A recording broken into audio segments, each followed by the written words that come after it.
Subject तो पता ही होगा, सब्जेक्ट तो पता ही होगा ना, इंडियन ज्योग्राफी। ठीक है, और इसमें हमारे पास जो टोटल नंबर ऑफ जो चैप्टर होंगे वो होंगे हमारे पास 10। कितने होंगे? 10 चैप्टर्स होंगे। इन 10 अध्याय को हम कैसे कैसे पढ़ेंगे और इनका क्या क्या वेटेज है, इस पर थोड़ा एक बार अपन नजर डाल लेते हैं। ठीक है ना। और आप सबको जान के आश्चर्य होगा कि अभी जैसे कि अपना जो समय है वो बेसिकली प्रीलिम्स का ज़्यादा पास आ चुके हैं और आप लोगों की बैच जो है इंटीग्रेटेड है। तो इंटीग्रेटेड है मतलब आपको दोनों चीज़ें पैरेलल पढ़नी होगी, राइट।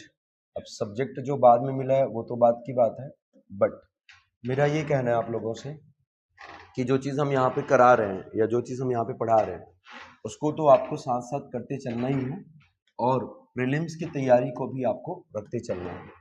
बात समझ आ रही है? तो ज्योग्राफी क्या है, क्यों है और कैसे पढ़ना है, इस पर थोड़ा सा नज़र डालते हैं हम लोग। तो सबसे पहले फर्स्ट ऑफ ऑल जो टूल्स आपके पास होना चाहिए वो है, एक तो आप मल्टी कलर पेन रखें, दूसरा अगर आप नोट्स जो बनाते हैं तो इस प्रकार की स्पाइरल आपके पास होनी चाहिए। आप ब्लैंक बनाओ, कोरे कागज में बनाओ या लाइनिंग में बनाओ, मेरे को मतलब नहीं है। स्पाइरल बहुत ज़्यादा इम्पॉर्टेंट है। रीज़न ये है कि आप कई बार कुछ चीज़ों को ऐड ऑन कर सकते हैं वहाँ पे, समझ आ रहा है। इस टाइप की कॉपीज में हम नहीं कर सकते या ऐड ऑन करना थोड़ा अजीब दिखता है। वहाँ पे स्पाइरल हटाया, तुरंत दूसरा डाला, और ये करना ही पड़ेगा। कारण ये है कि नीचे के जो 4 चैप्टर होंगे वो हर साल अपडेट होंगे। नीचे के 4 कौन कौन से हैं? फॉर एग्जाम्पल एग्रीकल्चर है, आपके मिनरल्स है, एनर्जी है।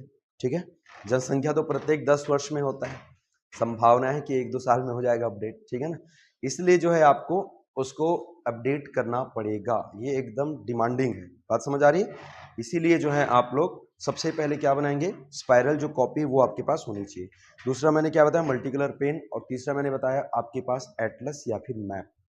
ये एकदम कंपलसरी है। एटलस आप कौन सा लेने मुझे नहीं पता, एटलस आपको लेना पड़ेगा। मैप में क्या होता है ना कि मैप फिक्स रहता है और उसमें भी पता नहीं लोग देखते कि नहीं देखते, I don't know, but Atlas ये होगा कि आप उसको कैरी करके चल सकते हो अपने साथ। 300, 400, 200 से स्टार्ट हो जाता है। जितना महंगा लेना है उतना महंगा लो, जितना सस्ता लेना है उतना सस्ता लो। एटलीस्ट इंडिया और उसके स्टेट्स उसमें दिए रहने चाहिए। 200, 250, 300 तक अच्छे अच्छे आ जाते हैं। एलोरा में चले जाना या और जहाँ सस्ता मिलता है वहाँ जाके ले लेना, मेरे से पूछ लेना सर कौन सा लें। एटलस जो आता है वो आपका ऑक्सफोर्ड का अच्छा होता है, बाकी आपको जिसका लेना है उसका लें। समझ आ रही है? उसके बाद एक ये जो टूल होता है जिसको हम लोग बोलते हैं स्टेंसिल्स, ये उनके लिए जिनको मैप बनाने नहीं आता। जिनको मैपिंग आती है उनके लिए कोई दिक्कत नहीं है, जिनको नहीं आता है वो ये ले लेना, 20-25 रुपए का कुछ समथिंग मिलता है। इससे आप फटाफट मैप बना सकते हो, आपका काम आसान हो जाएगा। समझ आ रहा है? But at the end of day आपको तो करना ही पड़ेगा उसको। लाइक जब आप देखने जाएंगे मेंस में, जब आप बनाओगे तब तो स्टेंसिल नहीं ले जा सकते, तब को आपको रफली बनाना पड़ेगा। तो फिलहाल जो प्रैक्टिस के लिए जो नोट्स आपको बनाने हैं उसके लिए आप स्टेंसिल ले सकते हैं, बाकी आपको आवश्यकता नहीं है। हमारे पास 3 ब्रांचेस होते हैं। पहला होता है फिजिकल ज्योग्राफी होता है, सेकंड होता है आपका इकोनॉमिकल होता है या ह्यूमन होता है, और तीसरा जो होता है वो एनवायरनमेंट होता है। तो एनवायरनमेंट तो अलग से एक टॉपिक है, एक अलग से सब्जेक्ट भी है आपका, मेंस में भी और प्रीलिम्स में भी है, तो उसको हम लोग वहाँ पे पढ़ेंगे। तो फिलहाल हमने टोटल इन 10 चैप्टर्स को कितने पार्ट में किया? 2 पार्ट में किया। कौन कौन सा? पहला होगा आपका फिजिकल यानी कि भौतिक भूगोल, और दूसरा होगा आपका ह्यूमन या फिर इकोनॉमिकल, जिसमें हम लोग वो देखते हैं कि जो मानवीय गतिविधियों से संबंधित है, आर्थिक क्रियाकलाप जिसको हम कहते हैं। ठीक है, उदाहरण के तौर पे जैसे आप एग्रीकल्चर देखेंगे, उसमें मनुष्य का इन्वॉल्वमेंट है। बिना ह्यूमन इन्वॉल्वमेंट की क्या कृषि हो सकती है? नहीं हो सकती। खनिज का दोहन हम कर रहे हैं, एक्सट्रैक्शन हम कर रहे हैं, तो उसके लिए मनुष्य चाहिए। एनर्जी का हम देख रहे हैं, यूज कर रहे हैं, उसके लिए इंसान चाहिए। जनसंख्या, इंसान चाहिए। मतलब यहाँ पे सीधा सीधा जहां पर ह्यूमन इन्वॉल्वमेंट होता है, परिवहन, जी हाँ, ये सब कौन है तुम्हारे? जैसे ये आपने देखा जंगल, नदी, पहाड़, झरने एंड ऑल, ये सब क्या है तुम्हारे? फिजिकल है, प्राकृतिक है। और ये जो भाई साहब है ये कौन है? ये है तुम्हारे ह्यूमन है, मतलब इनका इन्वॉल्वमेंट है ना। ठीक है, और ये जो दिख रहे हैं ये क्या है? तुम्हारे पर्यावरण से संबंधित होता है, यानी कि तुम्हारा क्या हो जाता है? ये तुम्हारा ज्योग्राफिकल जो आप पढ़ रहे हैं ये इन्वायरमेंट से संबंधित है, या इकोलॉजी बोलते हैं जिसको। ठीक है, तो ये हम यहाँ पे देखने वाले हैं। अब यहाँ पर आप ध्यान से देखें ये जो 10 अध्याय जो मैं आपको बताने वाला हूँ इसी के आधार पे हम करने वाले हैं, जिसमें कुछ चीजें मैंने बता रखी कि कौन कौन से पोर्शन चेंज होने हैं और कौन कौन से पोर्शन जो है जहां पर चेंजेस आपको नहीं मिलेंगे। तो जैसे कि चैप्टर 1 यहाँ पर आप देख सकते हैं, ये हमारा भारत स्थिति और विस्तार, इंडिया साइज एंड लोकेशन, ठीक है ना। तो इंडिया साइज एंड लोकेशन दिख रहा है बेटा सब लोग को, उधर विजिबल है। तो इंडिया साइज एंड लोकेशन में हम देखेंगे हमारे भारत देश का विस्तार कहां से कहां है, टोटल नंबर ऑफ स्टेट कितने हैं, यूटी कितने हैं, कैपिटल कौन कौन से हैं, लैंडलॉक कौन कौन से हैं, ठीक है। ट्रॉपिक ऑफ कैंसर कर्क रेखा कहां से गुजर रही है, आईएसटी कहां से जा रही है, कौन कौन से स्टेट से पासेस हो रही हैं, क्यों हम जो है वो टाइम जोन 1 लेके चलते हैं, अगर 2 टाइम जोन होता तो क्या होता, एंड ऑल इन सब चीजों पे चर्चा करेंगे। हमारे भारत के पड़ोसी देश कौन कौन से हैं, इंडिया के वो कौन कौन से स्टेट हैं जिनके पड़ोसी 2 हैं, जिनके पड़ोसी 3 हैं, इंडिया के वो कौन कौन से स्टेट हैं जिनमें मरीन लाइंस हैं। मतलब ओवरऑल क्या है, ये इंट्रोडक्शन है, ये किसके बारे में, इंडिया के बारे में, जहां से मेंस में आज तक एक भी क्वेश्चन नहीं आया है। इसका मतलब नहीं करना है, करना है। एक आध 2 प्रश्न बनने की संभावना है, जो कि हो सकती है आपके टाइम जोन से संबंधित हो सकती है, जो कि हो सकती है कि भारत के इतने लंबे चौड़े विस्तार का क्या फायदा है, ऐसा टाइप के क्वेश्चन आपके बन सकते हैं, वो मैं कराऊंगा। पहला chapter fully focused on prelims, समझ आ रहा है। और प्रीलिम्स में भी ऐसे क्वेश्चन बहुत कम आते हैं, लेकिन इसको जब तक अच्छे से नहीं करोगे आगे आने वाले चैप्टर्स में आपकी समझ नहीं होगी, क्योंकि आपको पूरा इसमें बेस आपको पढ़ना होगा, ठीक है। सर कितने दिन में कवर कर सकते हैं, आप चाहो तो 1 दिन में कर लो, आप चाहे तो 1 महीने में कर लो, चाहे तो आप साल भर पढ़ो, क्योंकि एक ऐसा टॉपिक है जिसका कोई अंत नहीं है। ये चैप्टर 1 की बात कर रहा हूं मैं, क्यों, क्योंकि आपको वो हर डायमेंशंस पढ़ने होते हैं। जैसे आपने पढ़ा फॉर एग्जांपल, मैंने बोल दिया कि काठियावाड़, इसका मतलब आपके दिमाग में क्या आ रहा है, किस स्टेट की बात हो रही है जी, गुजरात की बात हो रही है, पक्का, वो भी गुजरात की किस पोर्शन की बात हो रही है, कोस्टल, समझ आ रहा है। अगर मैंने बोला सौराष्ट्र, इसका मतलब आपके दिमाग में क्या आता है, गुजरात आता है। गुजरात का कौन सा हिस्सा, नीचे वाला, जहां पर गिर राष्ट्रीय उद्यान है। अगर मैंने कहा रॉयल सीमा, तो आपके दिमाग में क्या आता है, बोले सर 2 तक तो ठीक था, तीसरे में समस्या है। रॉयल सीमा, रॉयल जो है ये आपको साउथ में मिलेगा, आंध्रा वाला जो रीजन है, समझ आ रहा है। अगर मैंने कहा विदर्भ, तो आपके दिमाग में क्या आता है, महाराष्ट्र का नागपुर वाला क्षेत्र। अगर मैं कहता हूं मराठवाड़ा, तो आपके दिमाग में क्या आता है, महाराष्ट्र का पुणे वाला क्षेत्र। अगर मैं कहता हूं बुंदेलखंड, तो आपके दिमाग में क्या आता है, एमपी एंड यूपी। अगर मैं कहता हूं पूर्वांचल, पूर्वोत्तर और पूर्वांचल में अंतर है, डोंट गेट कंफ्यूज। अगर मैं पूर्वांचल कहूं तो यूपी और बिहार, वाराणसी वाला रीजन, क्लियर, जहां पे दोनों मिलते हैं। लेकिन ये अगर मैं पूर्वोत्तर नॉर्थ ईस्ट कहूं, तब मेरा पूरा 7 सिस्टर्स आता है, गॉट इट। अगर मैं कहता हूं चिकन नेक, मुर्गी का गर्दन, तो क्या आता है, ये आता है सिलीगुड़ी कॉरिडोर्स। तो ये सब कैसे होगा सर, ये तब होगा जब आप एक्चुअल उसको जानो कि एक्चुअल सिक्किम कहां पर है, एक्चुअल आंध्र प्रदेश कहां पर है। अगर मैं बोलूं कोरोमंडल, मतलब ये बेसिक बेसिक जो चीज है ना, इसको हमको यहाँ पे पढ़ना है, देखना है, और रोज का काम होगा, ये एक दिन पढ़ के खत्म नहीं करना है। मतलब एक दिन में हम ये जानेंगे कि क्या क्या पढ़ना है, और उसको कैसे कैसे कैसे करें, तो उसको हम लोग रोज देखते जाएंगे, जितना ज्यादा देखते जाएंगे, मतलब देखते ही आपके दिमाग में तुरंत छप जाना चाहिए, अच्छा सर ने इस जगह की बातें कर दी। रीजन, चैप्टर 2, 3, 4, 5, 6, 7, 8, 9, 10 ऐसा कोई चैप्टर नहीं है जिसमें इसका कोई सिग्निफिकेंस ना हो। मतलब ये जो आप पढ़ने वाले हो, जैसे मान लेते कि मैं कहता हूं कि बहुत एक फेमस प्लेसेस है जादूगोड़ा, बहुत फेमस प्लेस है, कई बार प्रीलिम्स में आया है। बहुत एक फेमस प्लेस है खेतड़ी, सुना है ना, why it is famous for, Khetri क्यों फेमस है, क्यों क्यों, राजस्थान में तो हमको पता है क्यों, वाई, कॉपर के लिए। कहां पर है, राजस्थान में है, सिंपल इसलिए आपने बता दिया, ये कई बार आपने पढ़ा इसलिए बता दिया। मैंने बोला जादू घोड़ा कहां पर है, ये कहां पे है, झारखंड में। Why it is famous for the uranium या न्यूक्लियर डिपॉजिट हम कह सकते हैं, ठीक है ना।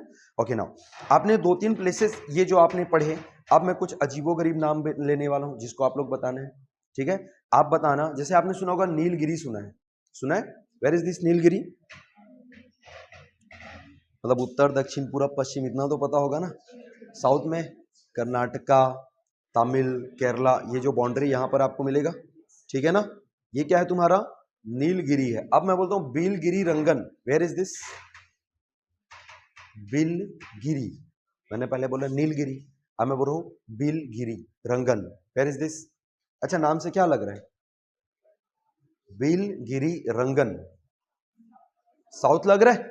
तो कुछ चीजों को आपको समझना है कि नाम से, जैसे मान लेते हैं ऑप्शन आता है आपके पास, बिलगिरी रंगन कहां पर स्थित है, और मैं आपको ऑप्शन में देता हूं, your option is Uttar Pradesh, Sikkim, Jammu Kashmir and Karnataka.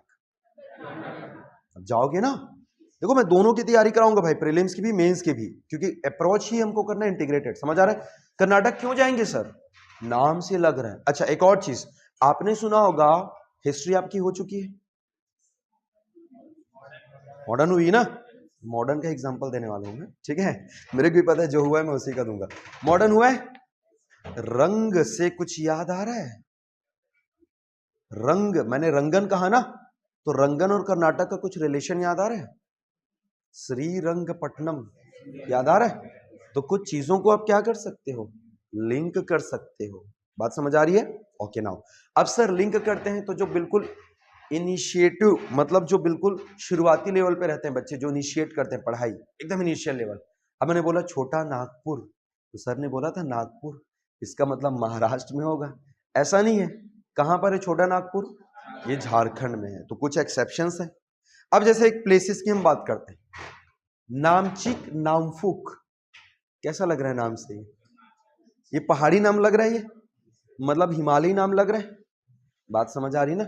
इसका मतलब सर ये साउथ में तो नहीं हो सकता। पुर एक ऐसा चीज है जिसका पूरा अपवाद है, मतलब पुर जो है वो कहीं भी मिल सकता है, पुर साउथ में भी मिल सकता है, पुर नॉर्थ में भी मिल सकता है, पुर ईस्ट में भी और पुर वेस्ट में भी। तो पुर का कोई वो नहीं है, जैसे बिलासपुर हमारा, रायपुर, जयपुर, ठीक है ना, उधर जम्मू कश्मीर साइड भी कुछ पुर मिलते हैं, साउथ में भी। तो पुर का कोई वो नहीं है, तो पुर से आप नहीं लगा सकते अंदाजा। तो कुछ चीजें हैं जिसको आपको पता होनी चाहिए कि कौन सा प्लेसेस कहाँ पर है। तो जब आप दिल्ली आए, मैप देखें, उन प्लेसेस को देखें, उन राज्यों को देखें, रोज एक एक राज्यों को कुछ ना करें, बस गो थ्रू करें, चीजें आपको वैसे ही याद हो जाएंगी। चैप्टर 1 में सिर्फ इतना होगा, सबसे इंपॉर्टेंट सबसे बड़ा जो होगा वो होगा chapter number 2, physical feature, Bharat की भौतिक स्थिति। कितने हमारे पास डिवीजन होते हैं, 6 होते हैं। कितने होते हैं, पहला क्या होता है, हिमालय, दूसरा क्या होता है, हिमालय के नीचे आ जाओ क्या मिलेगा आपको, उत्तर भारत के मैदान, ठीक है ना, नॉर्थ प्लेन्स। नीचे आ जाओ, उसके नीचे सबसे बड़ा डिवीजन मिलेगा जिसका नाम है प्रायद्वीपीय पठार, पेनिनसुला प्लेटू। फिर उसके नीचे साइड साइड में आओ तो क्या मिलेगा आपको, कोस्टल प्लेन्स, तटीय मैदान। फिर एक भाई साहब जो एकदम अकेला है, थार डिजर्ट, यानी कि हमारा रेगिस्तान, 5 हो गया। और छठा नंबर ग्रुप ऑफ आइलैंड, यानी कि द्वीप समूह। तो इन 6 को हमको पढ़ना है, पूरे डिटेल पढ़नी है। हिमालय क्या है, कैसे बना, कितने डिवीजन है हिमालय के, उत्तर से दक्षिण कैसे डिवीजन है, पश्चिम से पूर्व कैसा डिवीजन है, on the basis of Indian territory कैसा है, नदियों के आधार पे कैसे किया गया इसको डिवीजन, ठीक है। उसके बाद उन हिमालयस का फिर आपका बाइफर्गेशन करना है। जैसे ट्रांस पढ़ रहे हो तो ट्रांस में और कौन कौन सी सीरीज हैं, लाइक काराकोरम है, लद्दाख है, जास्कर है। आप लघु हिमालय पढ़ रहे हो, लघु यानी कि लेजर, उसमें फिर कौन कौन सी सीरीज है, धौलाधर है, पीर पंजाल है, मसूरी है। तो ये सारा का सारा डिवीजन होने वाला है हिमालय। हिमालय बना कैसे, कौन कौन सी प्लेटें थी, IST वाली लाइन क्या होती है, आपकी आपकी जो MBT वाली लाइन क्या होती है, HFF क्या होती है, वो सारी की सारी चीजें हमको पढ़नी है इसके अंतर्गत।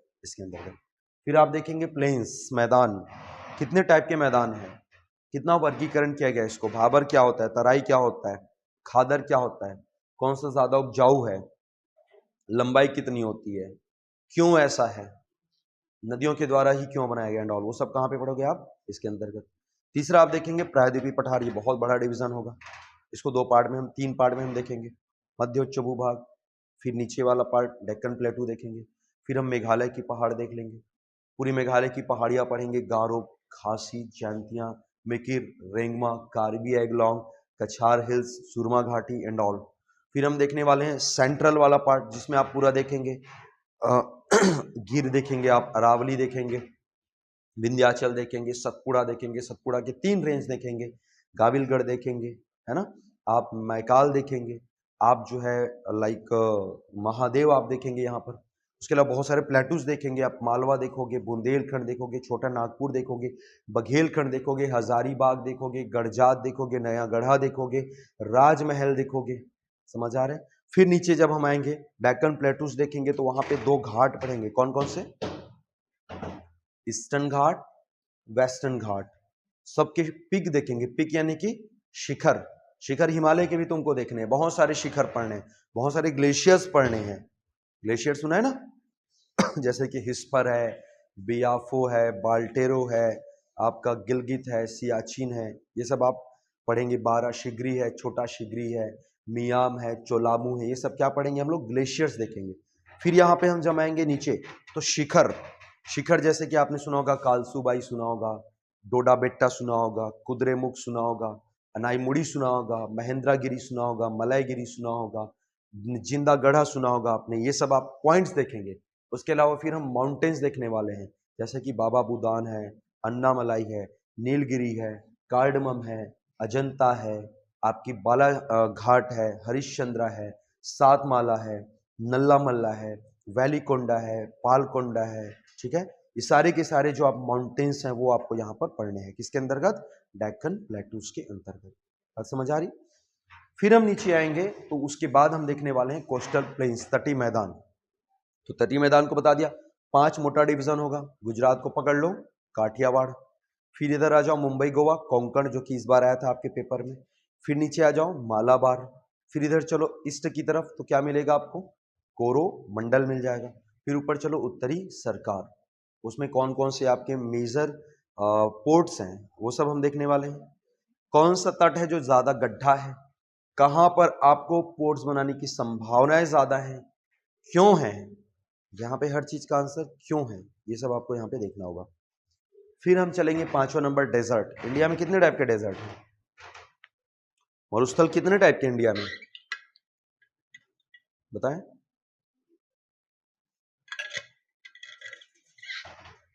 अच्छा, डेजर्ट क्या होता है ये बताओ मुझे। मरुस्थल क्या होता है? मरुस्थल नहीं पता? किसी को नहीं पता? ऐसे मत करो यार, ये तो मरुस्थल में दफन करवा दूंगा मैं। क्या होता है मरुस्थल, जल्दी बताओ। बताओ बेटा। वाह, तो भारत क्या था सर, इंडिया ऐसा हो गया? डिफाइन करो ना, जो आता है, जो समझ आता है। समझ नहीं आता, ऐसा मत करो बेटा। रिम्स वाले बच्चे को पूछा, उन लोग बता दिए तो आप लोग थोड़ा एडवांस हो, मैं ऐसा मान के चलता हूँ। तो प्रतिष्ठा का सवाल है ये, प्रतिष्ठा बचाएं, कोई तो आंसर करो। आप में से बहुत सारे लोग शायद सारथी बैच में भी बैठते। बताएं क्या होता है मरुस्थल, डेजर्ट? यहाँ पे पक्का? सियाचिन भी तो मरुस्थल है, वहां पे तो रेत नहीं मिलती। लद्दाख भी मरुस्थल है। हाँ बेटा,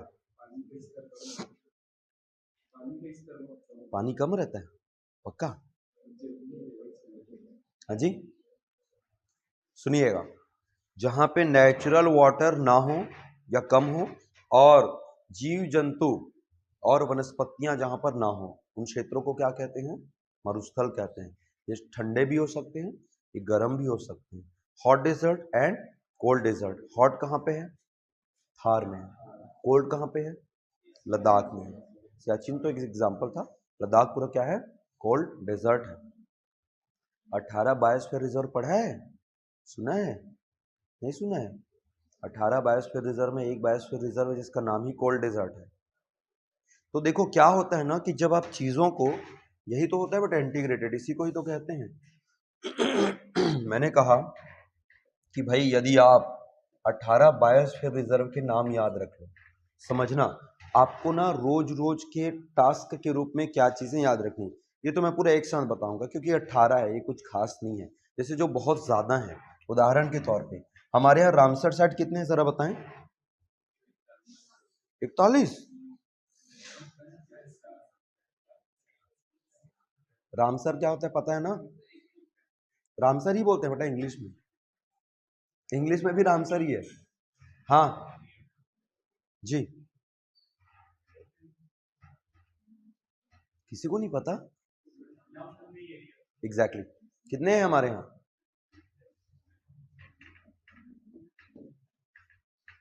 75।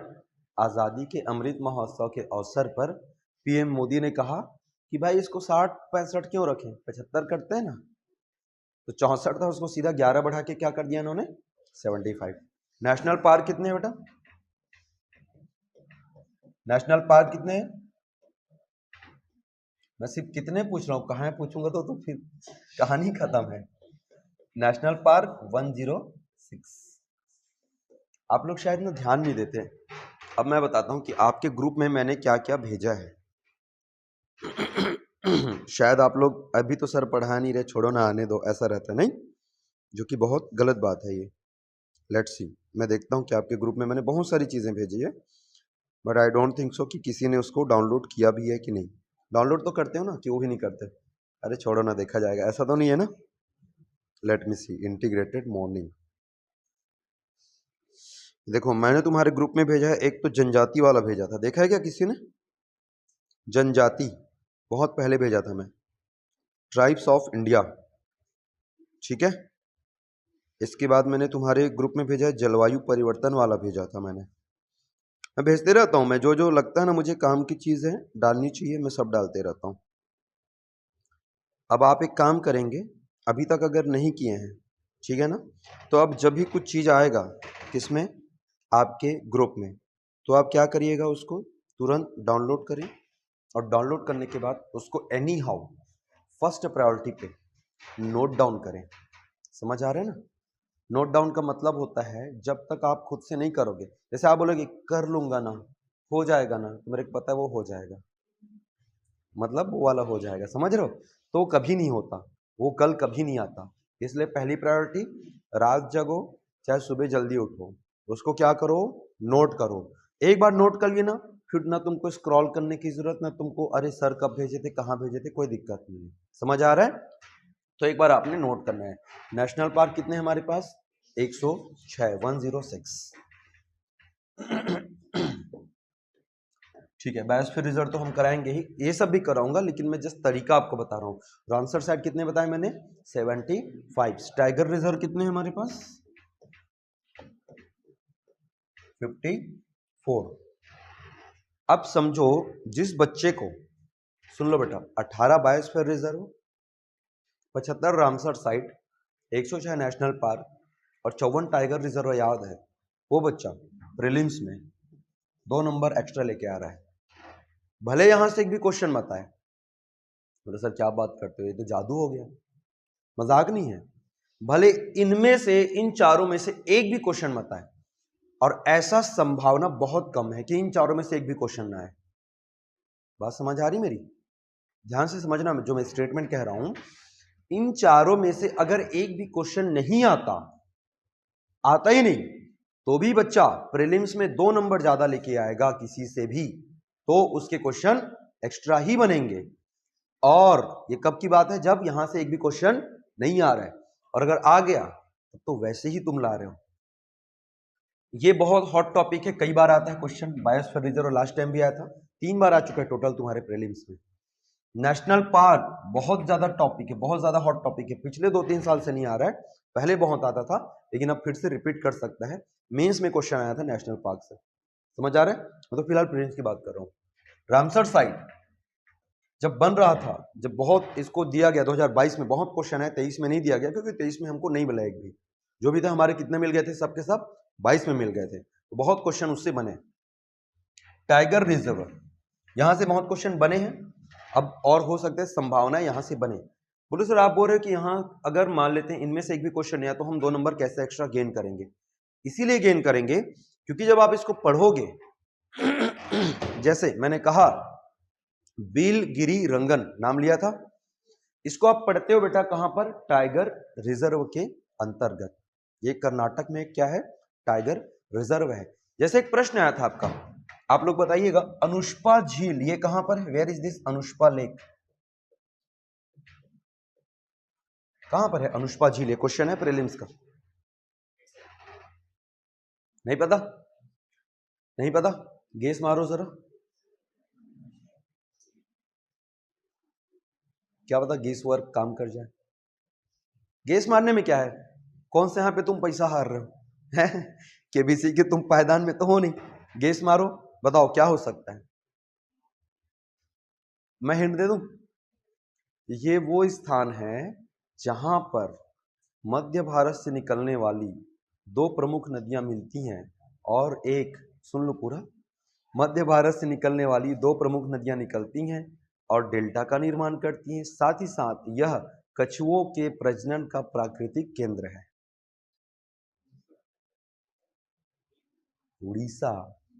मध्य भारत से निकलने वाली दो प्रमुख नदियां कौन कौन सी? महानदी और ब्राह्मणी, ठीक है ना। उसका डेल्टा बनता है जहां पर कछुओं के प्रजनन यानी कि ऑलिव रिडले टर्टल्स। तो ये कहां पर है बेटा? ये उड़ीसा में है। बोले सर कैसे याद हो गया? क्योंकि ये एक रामसर साइट है। समझ आ रहा है? जैसे लोकटक, ये किसी को भी मैं क्या से पता नहीं, ऐसा नहीं हो सकता। कहां पर है लोकटक? महाराष्ट्र में, उड़ीसा में। बहुत मेहनत करनी पड़ेगी आप लोग को। लोकटक इतना फेमस।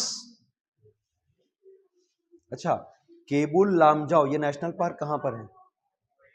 मणिपुर ना, उसी पर तो बना है बेटा, लोकटक में ही तो बना है। तैरता हुआ नेशनल पार्क बोलते हो ना जिसको। किस पे तैर रहा है? लोकटक झील पे तो तैर रहा है। भारत का one of the most important मीठा पानी का झील, फ्रेश वाटर लेक। अच्छा, अब इसको नहीं बताओगे तो मैं सुसाइड कर लूंगा यहीं से खुद के, है ना। ठीक है, अब बताना ये कहां पर है बेटा, जरा बताना। वुलर, ये कहां पर है? हाँ ये बता दो, नहीं तो यहीं पे कूद जाऊंगा मैं। कहां पर है? पता है ना, ये भी तो रामसर साइट है। ये क्या है रामसर? रामसर अभी दिमाग में मत रखो, मैं बताऊंगा आराम से, है ना। बस इतना जान लो, जितने भी नम स्थल होते हैं उनको राष्ट्रीय स्तर पे एक समझौता हुआ था 1971 में 2 फेब को। कहां पे? ईरान के रामसर शहर में। तो उसको हमने क्या किया था, लिस्ट किया है 75 साइट्स को, किसके तहत? रामसर साइट्स के तहत। ठीक है, तो नम भूमियां जो होती है, आर्द्र भूमि, वेटलैंड, उसको हम बोलते हैं रामसर साइट्स। ठीक है ना, ओके ना। तो ये कहां पर मिला? वुलर कहां पे मिला? जम्मू एंड कश्मीर। क्यों पता चला भाई वुलर आपको? कैसे पता चल गया? सबके सब एक साथ जम्मू कश्मीर बोल दिए, मैं तो कभी नहीं पढ़ा हूं आप लोग, कैसे पता चल गया फिर? नहीं आप लोग बताना ना, वहीं पे तो छिपा है आंसर। कैसे पता चला बेटा तुमको? मैं पढ़ाया हूं तुमको कभी? तो कैसे पता चल गया तुमको? कहां पढ़े हो? हैं? पढ़े नहीं हो तो पता, तो तुमको पता नहीं था वुलर जम्मू कश्मीर में? तो तुम तो बोले क्या जम्मू कश्मीर करके? अच्छा सब बोले तो हम भी बोल दिए। अच्छा तुम कहां से पढ़े बेटा? तुम कहां से पढ़े? पढ़े थे ना? कब पढ़े थे? एक बार तो नहीं पढ़े होगे, 2-3 बार पढ़ा होगा, देखा होगा वुलर वुलर वुलर, ऐसा देखा ना, याद हो गया ना। तो वैसे तो सबको करना है।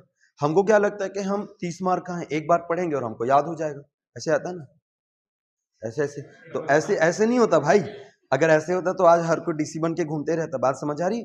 जैसे कि अगर मैं बात करूं, अभी मैच हुआ इंडिया और इंग्लैंड का, देखा आपने? विराट कोहली जो इतना बेहतरीन खिलाड़ी है, 12 या 9 गेंद तक खेला, बेचारा रन नहीं बना पाया। बोला रोहित शर्मा टाइप निकल के मारता हूं, निकल गया वहीं पे। तो वो प्रैक्टिस क्या उन्होंने करी थी? क्या नहीं करी थी? आप कभी देखिए, यदि ढंग से इंटरेस्ट होगा, वो शॉर्ट बॉल नहीं खेलते हैं, वो खेलते ही नहीं है, वो पुल भी नहीं मारते हैं। भाई हर कोई रोहित शर्मा नहीं बन सकता, सीधी सी बात है। और वो अगर आप देखें तो जो बेचारा हर गेंद को निकल के मारता था, वो आराम से खेल रहा है।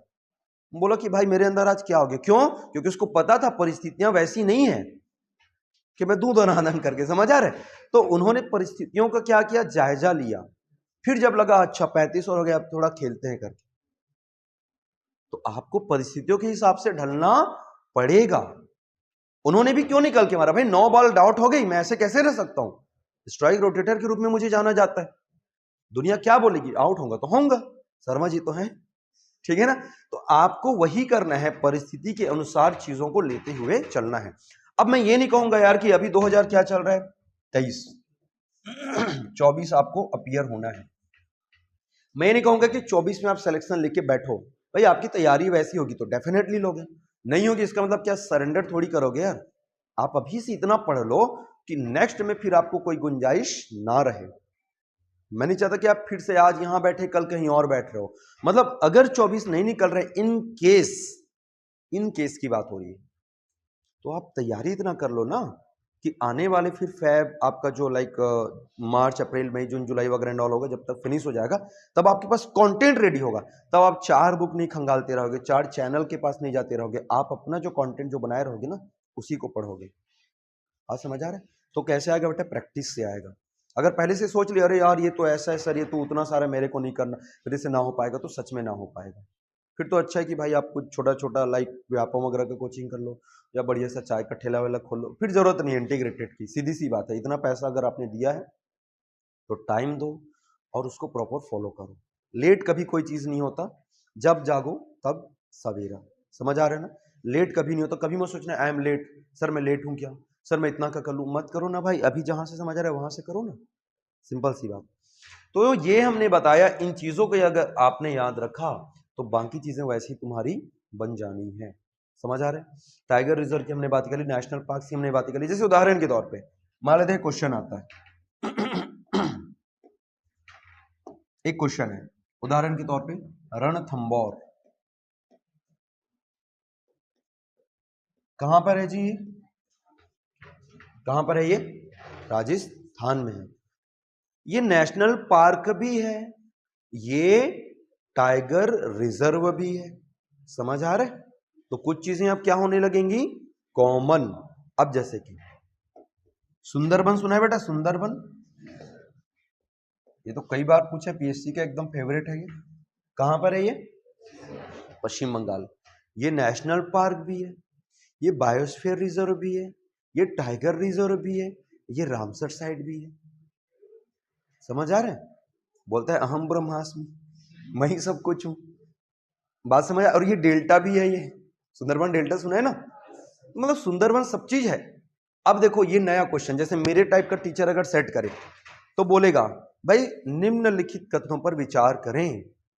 अब स्टेटमेंट आ जाता है, सुंदरबन एक राष्ट्रीय उद्यान है, सुंदरबन एक बायोस्फीयर रिजर्व है, सुंदरबन एक रामसर साइट है, सुंदरबन एक टाइगर रिजर्व है। 4 स्टेटमेंट है। अब बताओ बेटा 1 and 2, 3 and 4 या ऑल ऑफ एबव। अब जो थोड़ा बहुत दिमाग लगाएगा, थोड़ा बहुत पढ़े रहेगा, बोलेगा यार ये दो तो हो सकता है, चारों का चारों थोड़ी होगा। समझ आ रहा है? बट ये क्या है, ये कि चारों का चारों है। तो अब यहां से लिंकिंग शुरू होगी आपकी। समझ आ रहा है कि हाँ ये भी है और ये भी है।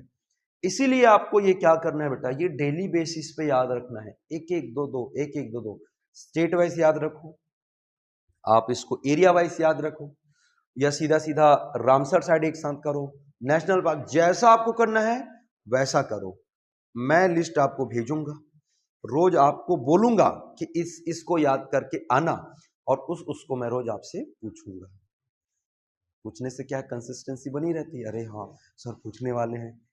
समझ आ रहा है? जिस दिन ना पूछूं उस दिन कोई क्लास का अच्छा बच्चा बनने का नाटक करना और बोलना सर आप कुछ पूछने वाले थे, बाद में 4 गाली खा लेना अपने दोस्तों से, ठीक है ना? बट मेरे को बोलना सर आप कुछ पूछने वाले थे, आज पूछे नहीं करके। ऐसे ही हुआ मॉर्निंग में, मैं शायद वो नेशनल पार्क का करा रहा था, सामने 2 बच्ची बैठती, मैं जा रहा था, बोलते सर सर सर, बोला हाँ बेटा, सर आप कुछ पूछने वाले थे। बाकी क्लास घूर के देख रही है उसको, यार ये तो गलत कर दिया तुम। तो कोई दिक्कत नहीं, कर लेना बस, ठीक है? चलो, तो ये हम इसको याद रखेंगे। आइए बैक टू द पॉइंट वापस आते हैं।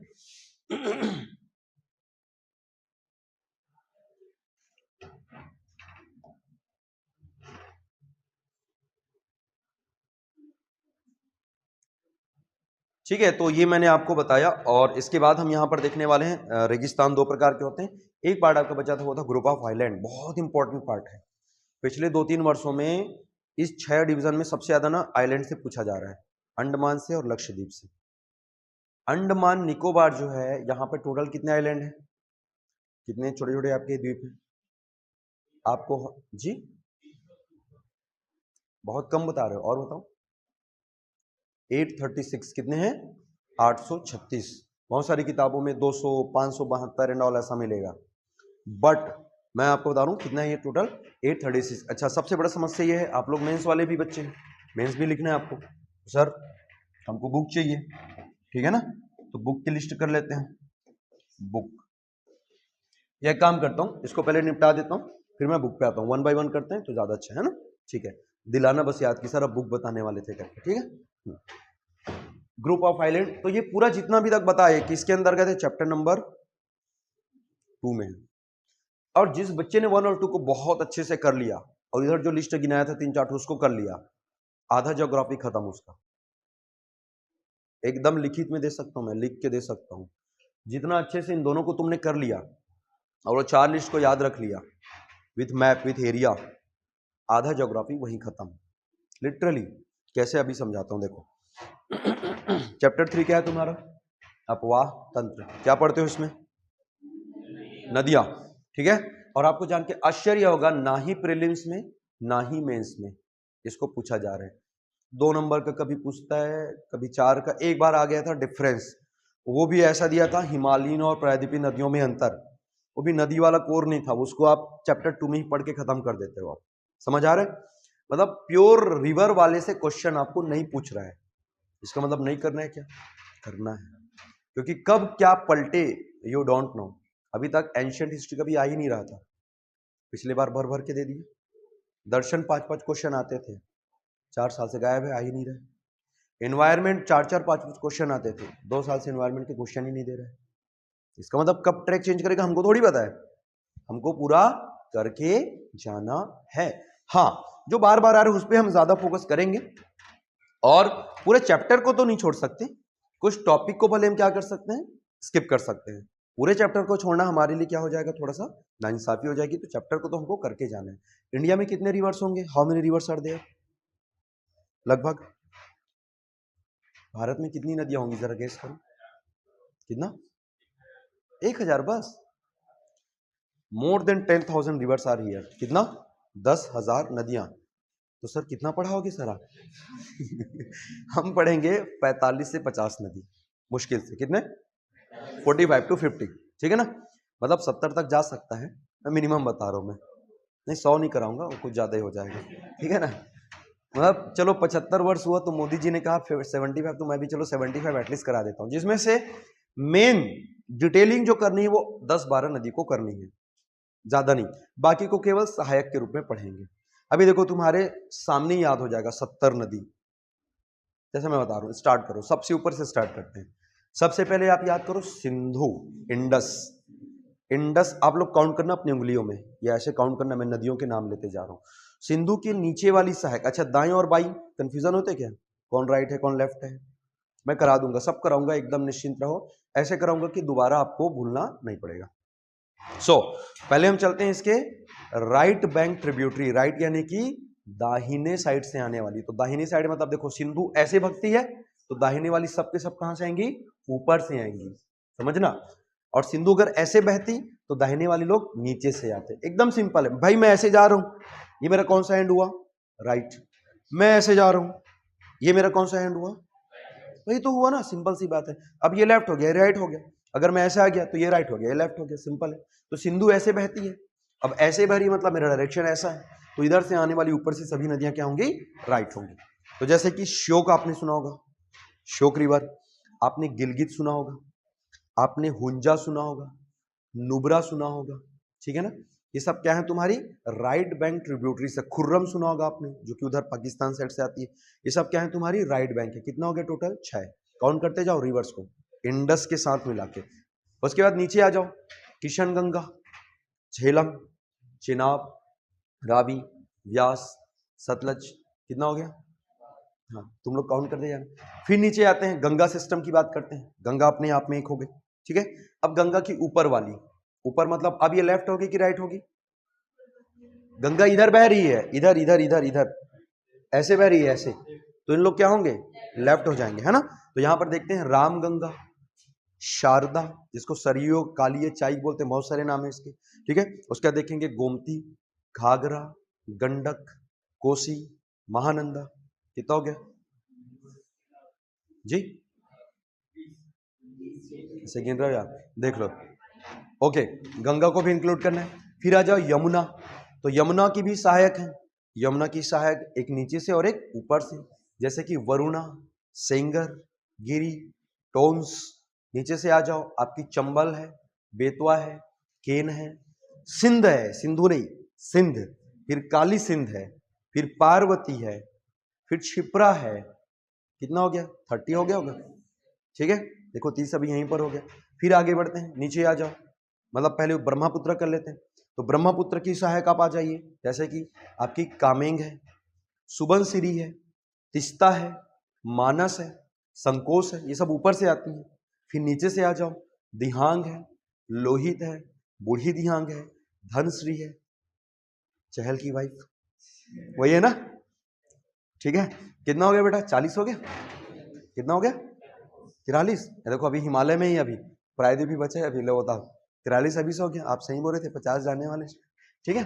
उसके बाद नीचे आओ, गोदावरी, तो गोदावरी की सहायक ऊपर वाली मिलेंगी, जैसे कि वेन गंगा है, पेन गंगा है, वर्धा है, इंद्रावती है, ठीक है ना। इसके अलावा एक और आती है प्राण हिता है। नीचे से आ जाओ, नीचे से आपको क्या मिलेगा? एक मात्र मिलती है, सबसे इंपॉर्टेंट, नीचे से बताओ, गोदावरी के नीचे से ज्वाइन करने वाली एक मात्र है, द ओनली वन। अरे इंद्रावती ऊपर से आती है, नीचे से आती है, नीचे से महाराष्ट्र से ज्वाइन करेगी। शिवनाथ कहाँ से हो जाएगा भाई? कुछ अभी तो छत्तीसगढ़ में आया भी नहीं हूं मैं, अभी छत्तीसगढ़ में तो मैं सिर्फ एक ही नदी पढ़ाने वाला हूं, पता है कौन सा? महानदी। छत्तीसगढ़ में सिर्फ एक नदी, कौन सी नदी? महानदी, ठीक है। कृष्णा आ जाओ, कृष्णा में मिलेंगे आपको तुंगभद्रा, भीमा, कोयना, घाट प्रभा, माल प्रभा, चंद्र प्रभा, जितने प्रभा लोग हैं सब यहाँ पे मिल जाएंगे। फिर नीचे आ जाओ, कावेरी, यहाँ पर आपको मिल जाएंगे बहुत सारी वती मिलेगी, कर्णावती, हेमावती, ठीक है ना, दुर्गावती मत बोल देना, ठीक है। इंद्रावती तो तुम्हारी उधर है, ठीक है। इसके अलावा आपको मिलेगा एक काबिनी करके मिलती है। फिर छोटी छोटी बहुत सारी नदी पढ़ेंगे, जैसे कि उदाहरण के तौर पे आप देखेंगे भरत पूजा, पांबा, पेरियार, जुआरी, मांडवी। तो ऐसी उंगलियों में नदियां गिन जाओगे तुम, हो गया होगा 70 के आसपास। तो ये सब रिवर्स, ज्यादा हो गया ना, तो ये सब रिवर्स को आपको मोटे मोटे तौर पे पढ़ना है। मेन जो पढ़ना है वो 8-10 रिवर होंगे। अभी नर्मदा और तापी तो छोड़ ही दिया हूं मैं अभी, है ना, ठीक है। महानदी भी छोड़ दिया हूँ, इधर तुम्हारा दामोदर भी छोड़ रखा हूँ। तो ये सब रिवर्स को थोड़े डिटेल में पढ़ लेंगे 8-10 को, और बाकी को केवल मैपिंग करके हमको वहां पे फिनिश करनी है। सबसे इंपॉर्टेंट इसमें पढ़ना है नदी जल विवाद। प्रीलिम्स में कई बार क्वेश्चन पूछा है, क्या? रिवर वाटर डिस्प्यूट, आपका डिस्प्यूट जो होता है वो, है ना, वो हम यहाँ पे देखने वाले हैं, कौन कौन से राज्यों के बीच कितना कितना है। इसके अलावा प्रोजेक्ट, मल्टीपर्पस प्रोजेक्ट, बहुउद्देशीय परियोजनाएं, ये सब पढ़ने वाले हैं किसमें? रिवर यानी कि ड्रेनेज सिस्टम। समझ आ रहा है क्या? चौथा बताओ बेटा क्या है ये? अच्छा, इसमें नो चेंज का मतलब हो रहा है कि भाई ये ना आपके सब स्टैटिक हैं, ज्यादा ज्यादा चेंज होगा तो क्या होगा? यूटी। स्टेट्स, अभी कितने इंडिया में स्टेट है? 28। यूटी कितने? 8, ठीक है ना। तो ये एकदम सिंपल है, 2020 में हुआ था लास्ट टाइम, इसके बाद और नहीं हुआ है, तो ये लगभग स्टैटिक होंगे। ये वाला कोई चेंज नहीं, ये वाला कोई चेंज नहीं, क्लाइमेट कोई चेंज नहीं। तो बोले सर ये तो बढ़िया है सर, लेकिन यही सबसे ज्यादा माथा पच्ची वाले हैं, ये जो चारों जो दिख रहे हैं ना, यही लोग तुम्हारे बाहुबली लोग हैं। ये सब तो नीचे तुम्हारे पूरा बिज्जल देव, भल्लाल देव, कटप्पा टप्पा लोग हैं, समझ आ रहा है। जो बाहुबली लोग कौन है? ये 4 पिलर हैं तुम्हारे ज्योग्राफी के। कहाँ तक? क्लाइमेट तक, समझ आ रहा है। और क्लाइमेट जो है ना यही सबसे कंसेप्चुअल चैप्टर है, पूरा का पूरा कंसेप्ट आधारित है, समझ आ रहा है। जो पिछले बार से प्रीलिम्स और मेंस में बहुत ज्यादा अपना वेटेज रख रहा है, तो इस बार भी रखेगा ऐसा संभावना है। लास्ट टाइम तो 2 क्वेश्चन दिया प्रीलिम्स में इसका, ठीक है ना। तो इसको बहुत अच्छे से इत्मीनान से पढ़ने। सर क्या क्या पढ़ेंगे इसमें? देखेंगे इंडिया में मानसून कैसे आता है, मानसून का ओरिजिन, कितने थ्योरीज हैं इनके, क्लाइमेट को कौन कौन से फैक्टर प्रभावित करते हैं, कौन कौन से ग्लोबल विंड हैं, पवने सुना होगा, पछुआ पवन वेस्टर्ली सुना है, व्यापारिक पवन ट्रेड विंड्स सुना है, पूर्वा पवने ईस्टर्ली सुना है, जेट पवने जेट स्ट्रीम्स, क्वेश्चन भी आया तुम्हारे प्री में भी आया, मेंस में भी आया, वो सब पढ़ेंगे। ITCZ क्या होता है, लो प्रेशर एरिया क्या होता है, हाई प्रेशर एरिया क्या होता है, कौन सी जलधारा है जो इंडिया में मानसून के लिए रेस्पॉन्सिबल है, मानसून क्यों ऐसे मुड़ जाती है, कहां पर ज्यादा बारिश करती है, कहां पर कम बारिश करती है, वृष्टि छाया लेवर्ड साइड क्या होता है, सीजन्स क्या होते हैं, ऋतुएं क्या होती हैं, ठीक है ना, प्री मानसून बारिश क्या होती है, मैंगो शावर्स क्या होता है, लू क्या होता है, कोल्ड ब्रिजेस क्या होते हैं। फिर कोपेन पढ़ेंगे, कोपेन नाम का एक आदमी है, उसने भारत के जलवायु का क्या किया है, क्लासिफिकेशन किया है, उसको हम देखने वाले हैं। जैसे मैं एक क्वेश्चन आपको देता हूं, आप मुझे बताना, ठीक है ना। एक प्रश्न है और मैं 4 ऑप्शंस दे रहा हूं। एक ऐसा नेशनल पार्क जहां पर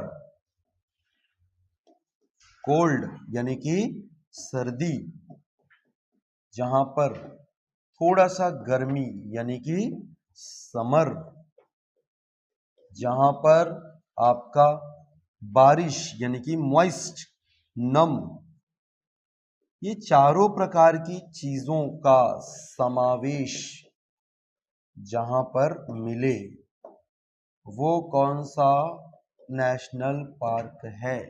कान्हा, नामदफा, दाचीगम एंड नीलगिरी। क्वेश्चन समझ आ रहे हैं? क्वेश्चन आवाज आ रही कि मेरी, कि माइक लगाना पड़ेगा? प्रश्न ये है, वो कौन सा नेशनल पार्क है जिसमें ठंडी भी है, मतलब जहां पे मौसम परिवर्तित होता है, ठंडी से लेके थोड़ी गर्मी और मॉइस्ट यानी कि आर्द्र, तीनों प्रकार की वहां पर जो है, ये चारों प्रकार की जो मौसम है वो आपको वहां पर देखने को मिलते हैं। 4 ऑप्शन है आपके पास, कान्हा, नामदफा, दाचीगम और नीलगिरी। बताएं। पहले तो पता होना चाहिए ये सब कहां पर, तभी तो हम बता सकते हैं। चलिए मैं थोड़ी सी सहायता कर देता हूं आप लोगों की। ये कान्हा कहां पर बेटा? वही जिसको कान्हा किसली बोलते हो तुम लोग, ठीक है। नामदफा कहां पर है? अरुणाचल प्रदेश। दाचीगम कहां पर है? जम्मू एंड कश्मीर। नीलगिरी कहां पर है? कर्नाटक या तमिलनाडु, दोनों में ज्वाइन। चलो बेटा अब बताओ, क्या बोले? नीलगिरी। और कोई? कान्हा? और कोई? चलो एक एक पूछ लेते हैं। कान्हा वाले कितने लोग हैं जी? नामदफा वाले कितने लोग हैं? दाचीगम वाले? आप? नीलगिरी वाले? ठीक। अब देखो, प्रथम दृष्टया आपको देख के क्या लग रहा है? अरे बाप रे, नेशनल पार्क में ऐसे भी क्वेश्चन आते हैं, ये लगेगा ना 110%, इंक्लूडिंग मी। मैं भी पहली बार देखा, मेरे भी ऐसी लगा, बट एक्चुअली कहां से आया पता है तुमको? यह है कोपेन से आया है। कहां से आया ये? कोपेन। आप में से कितने बच्चों ने कोपेन का जलवायु वर्गीकरण कभी पढ़ा है या सुना है? सुना तो होगा कभी, आपने सुना है? हमने क्या किया है, हमारे भारत की जलवायु को 9 भाग में क्या कर दिया है, विभाजित किया है। और आपकी जान को आश्चर्य होगा, अरुणाचल प्रदेश जो है वो उसी कैटेगरी में आता है। उस कैटेगरी का नाम है DFC, अलग अलग इसने नाम दे दिया है। इसका मतलब होता है लघु ग्रीष्म ऋतु वाला शीत आर्द्र जलवायु, short summer with winter and humid climate. आगे आंसर यहां से, मतलब आपको कुछ नहीं करना पड़ा, आपने कोपेन याद रखा और आपके सामने ये दिख गया। तो ये होता है इंटीग्रेटेड, मतलब आप पढ़ कुछ और रहे हो, आ कुछ और रहा है। बात समझ आ रही है? मतलब आप ये ब्लेम नहीं कर सकते, अरे सर हम तो पढ़े यार, कोपेन कुछ नहीं आया। क्यों नहीं आया बेटा, यहां तो है ना काम। और सबसे बढ़िया टेक्निक क्या होता है पता है? मेंस वाले विद्यार्थियों के पास होना चाहिए निंजा टेक्निक। क्या टेक्निक? ये निंजा टेक्निक क्या होता है बताता हूं तुम लोगों को। निंजा टेक्निक का मतलब होता है, जैसे हम लोग पढ़ते हैं मिट्टी, सॉइल, आपके क्वेश्चन आ चुका है मृदा संरक्षण के उपाय, सॉइल कंजर्वेशन। और अगर क्वेश्चन आता है कि मृदा को नुकसान क्यों हो रहा है, आपको नहीं लगता यदि आपको नुकसान पता है तो आप संरक्षण के उपाय बता सकते हो? नहीं लगता?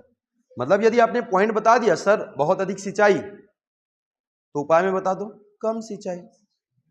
वनों की कटाई, उपाय में बता दो वृक्षारोपण। यही तो निंजा टेक्निक है। मतलब एक को याद रखो, दूसरा तुम्हारा वैसे ही याद हो जाएगा। मैं तो बोलता हूं कि इसको लिखो भी मत, मतलब इस पे रिटर्न प्रैक्टिस करो ही मत। लिखो का मतलब एक बार लिख के छोड़ दो, रिटर्न प्रैक्टिस उसमें करो जो अपने आप में क्या है, यूनिक है, जिसका बाकियों से कोई लेना देना नहीं है। बात समझ आ रही है? तो कुछ कुछ स्मार्ट स्टडी ऐसी आपको करनी पड़ेगी यहां पर। गुड, समझ आ रहा है? चलिए अब आगे बढ़ते हैं। तो ये आप पढ़ेंगे कहां पर, जलवायु वाले पार्ट में। तो यही चार आपके क्या हैं, आधार स्तंभ हैं ज्योग्राफी के। इन्हीं को पढ़ने में 1 महीने के आसपास आपको निकल जाएगा। बाकी जो है वो बहुत छोटे छोटे चैप्टर हैं, एक एक दो दो दिन वाले हैं। ये सब आपके बहुत इंपॉर्टेंट है। मतलब ये ना समझिए सर बहुत लंबा खींच रहे हैं। यही जो है आपको समय लगेगा, यही 4 चैप्टर्स इत्मीनान से पढ़ेंगे, क्योंकि यही फिजिकल के पूरे पार्ट हैं। फिर आते हैं, ये भी फिजिकल का पार्ट है बट छोटा से ज्यादा बड़ा नहीं, नेचुरल वेजिटेशन, प्राकृतिक वनस्पति। अब मैं 4 एग्जाम्पल देता हूं, आप बताना इनमें से कौन सी जो है वो प्राकृतिक वनस्पति है। ठीक है ना? धान, चावल, गेहूं, पीपल और धनिया। चलो बेटा आजकल धनिया थोड़ा सस्ता हो गया, ठीक है ना? How many of are there the natural vegetations. देखो बहुत सारे भी हो सकते हैं। मेरा क्वेश्चन जब भी रहता है ना तो एक वाला नहीं रहता, मेरा कूट वाला रहता है। ठीक है ना? कूट का मतलब ये 1 2 3 4 5, तो 5 भी हो सकते हैं, 3 भी हो सकते हैं, 4 भी हो सकते हैं, या 1 भी हो सकता है, 1 भी नहीं भी हो सकता है। ठीक है ना? समझ रहे हो मैं क्या बोल रहा हूँ? तो आप बताओ कितने हैं इनमें से, कौन कौन से हैं? प्राकृतिक क्या बोला मैंने? वनस्पति, नेचुरल वेजिटेशन। बताओ बेटा। नहीं, हाँ पीपल बस है तो बोल सकते हो हाँ सर ओनली पीपल, ऐसा कोई दिक्कत नहीं है, चलेगा। बताएं।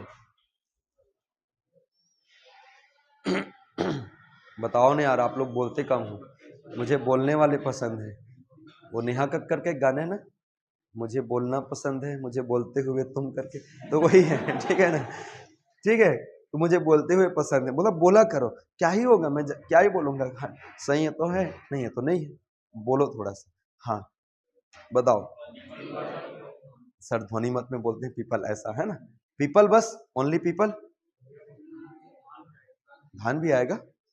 अच्छा धान आएगा तो चावल नहीं आएगा फिर?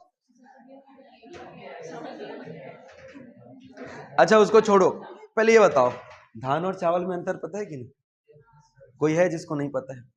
तो आज मैं अंतर बताऊंगा, मैं दुकान में लेके जाऊंगा, है ना? नहीं सच, लिटरली देखो मेरा सब्जेक्ट ही ऐसा है ना कि हर चीज एकदम प्रैक्टिकल है। और जैसे नहीं होता ना तो मैं बोलता हूँ भाई दुकान में जाके पूछ लेना, सिंपल बोलना भैया धान, बोला दिखा धान, बोले चावल चावल, उसके बाद मत लेना, तुम्हारी मर्जी। बोलना कैसे रुपए किलो, बोलेगा 50, बोलते 40 में देना है तो दो, बोला नहीं फिर सच में अगर देने लगे बोला 20 में देना है तो दो करके। मतलब आप आ जाना ना। अरे कई लोग को देखा हूं पता है, बार्गेनिंग नहीं कर पाते, बोलते शर्म आएगा करके। बोले काहे का शर्म भाई, कौन सा तुम्हारी जान पहचान है वहां पे? नहीं कर पाते कई लोग। बार्गेनिंग सबसे अच्छा चीज होता है दुनिया में, बार्गेनिंग कर लो तुम लाखों रुपए बचा लोगे। समझ आ रही है? मैं तो इंश्योरेंस वाले से भी बार्गेनिंग कर लेता हूँ, अपनी कार का जब करवाता हूँ ना, 12-13 हजार बोलते हैं, 10 हजार में खरीद देता हूँ मैं उसको, जानबूझ के फर्जी वाला बनवाता हूँ, ये देखो ये तो 9 हजार में दे रहा है करके। बोलते हैं हाँ सर तो हम 10 से ज्यादा नहीं कर सकते, तो करना भाई, मैं तो चाहता हूँ 10 में दे करके। समझ आ रहे हो? तो बार्गेनिंग करना चाहिए, आप बचा सकते हैं ऐसी चीजें। सो यहाँ पर आप देखेंगे धान का मतलब जिसमें भूसा है, भूसा निकाल दो क्या बन गया, और उसको पका दो तो क्या बन गया, भात। ये हमारी खासियत है। और उसको अगले दिन खाओ तो क्या बन गया। ये देखो छत्तीसगढ़ में 4 नाम है, इंग्लिश में 2 ही नाम है, पैडी और राइस। मतलब चावल खड़ा है तो भी राइस, बना लो तो भी राइस, बो रहे हैं तो भी राइस। क्या मतलब फिर, है ना? उससे अच्छा तो हम लोग बोलते हैं भाई चावल है, भात है, बासी है। समझ आ रहा है? तो ये हमारी खासियत है ना? आप देखना ना, कभी आप रेस्टोरेंट में जाके बोलना भैया सेजवान भात लेके आना, बोले what are you saying sir, please say Schezwan rice, ऐसे बोलेंगे, है ना? तो राइस होता है, बट हम तो बोलते हैं ना भात करके। तो कुछ नहीं है भाई, चावल में भूसी हटा दो। पता है गेहूं में भी भूसी होता हटाओगे तब बनता है वो गेहूं होता है, बट गेहूं में भूसी नहीं बोलते, गेहूं तो गेहूं, वीट को वीट, बस ऐसा। तो देखो जी सिंपल सी बात है ना, जिसको हम कृषि के तौर पे यूज करते हैं ना, वो नेचुरल वेजिटेशन नहीं है, आप समझ जाओ। या जिनकी लाइफ साल भर से ज्यादा नहीं रहती, अब बोलोगे सर मैं नहीं काटूंगा धान, देखते होगा कि नहीं, भाई तुम मत काटो, कोई और काट लेगा समझ रहे हो, और कोई नहीं काटेगा तो नष्ट हो जाएगा, वो नहीं रह पाएगा ना, सरवाइव नहीं कर पाएगा, एक बारिश के आते वो खत्म हो जाएगा। जो लॉन्ग टाइम तक सरवाइव करे, अब देखो आप बोले कि आप तो बोले थे लॉन्ग टाइम तक, कोई आके काट दिया लकड़ी से या सॉरी कुल्हाड़ी से, तो वो अलग है। मतलब जो नेचुरली सरवाइव कर सकता है, जैसे पीपल का पेड़ है, आम का पेड़ है, आम को भी हम नेचुरल में लेते हैं, बात की बात है कि आप भले उसको लगा लो, समझ आ रहा है। तो जो लॉन्ग टाइम तक सरवाइव करे, जिसको बार बार पानी वानी डॉल की जरूरत ना पड़े, वो नेचुरली जो रह जाए, जो कृषि में ना आए, जिसको हम रोपे ना, वो क्या कहलाता है, नेचुरल वेजिटेशन। बात समझ आ रही है, बस इतना संतर। तो ये हम देखने वाले हैं इसमें हम लोग देखेंगे 5 प्रकार के वन, कौन कौन सा।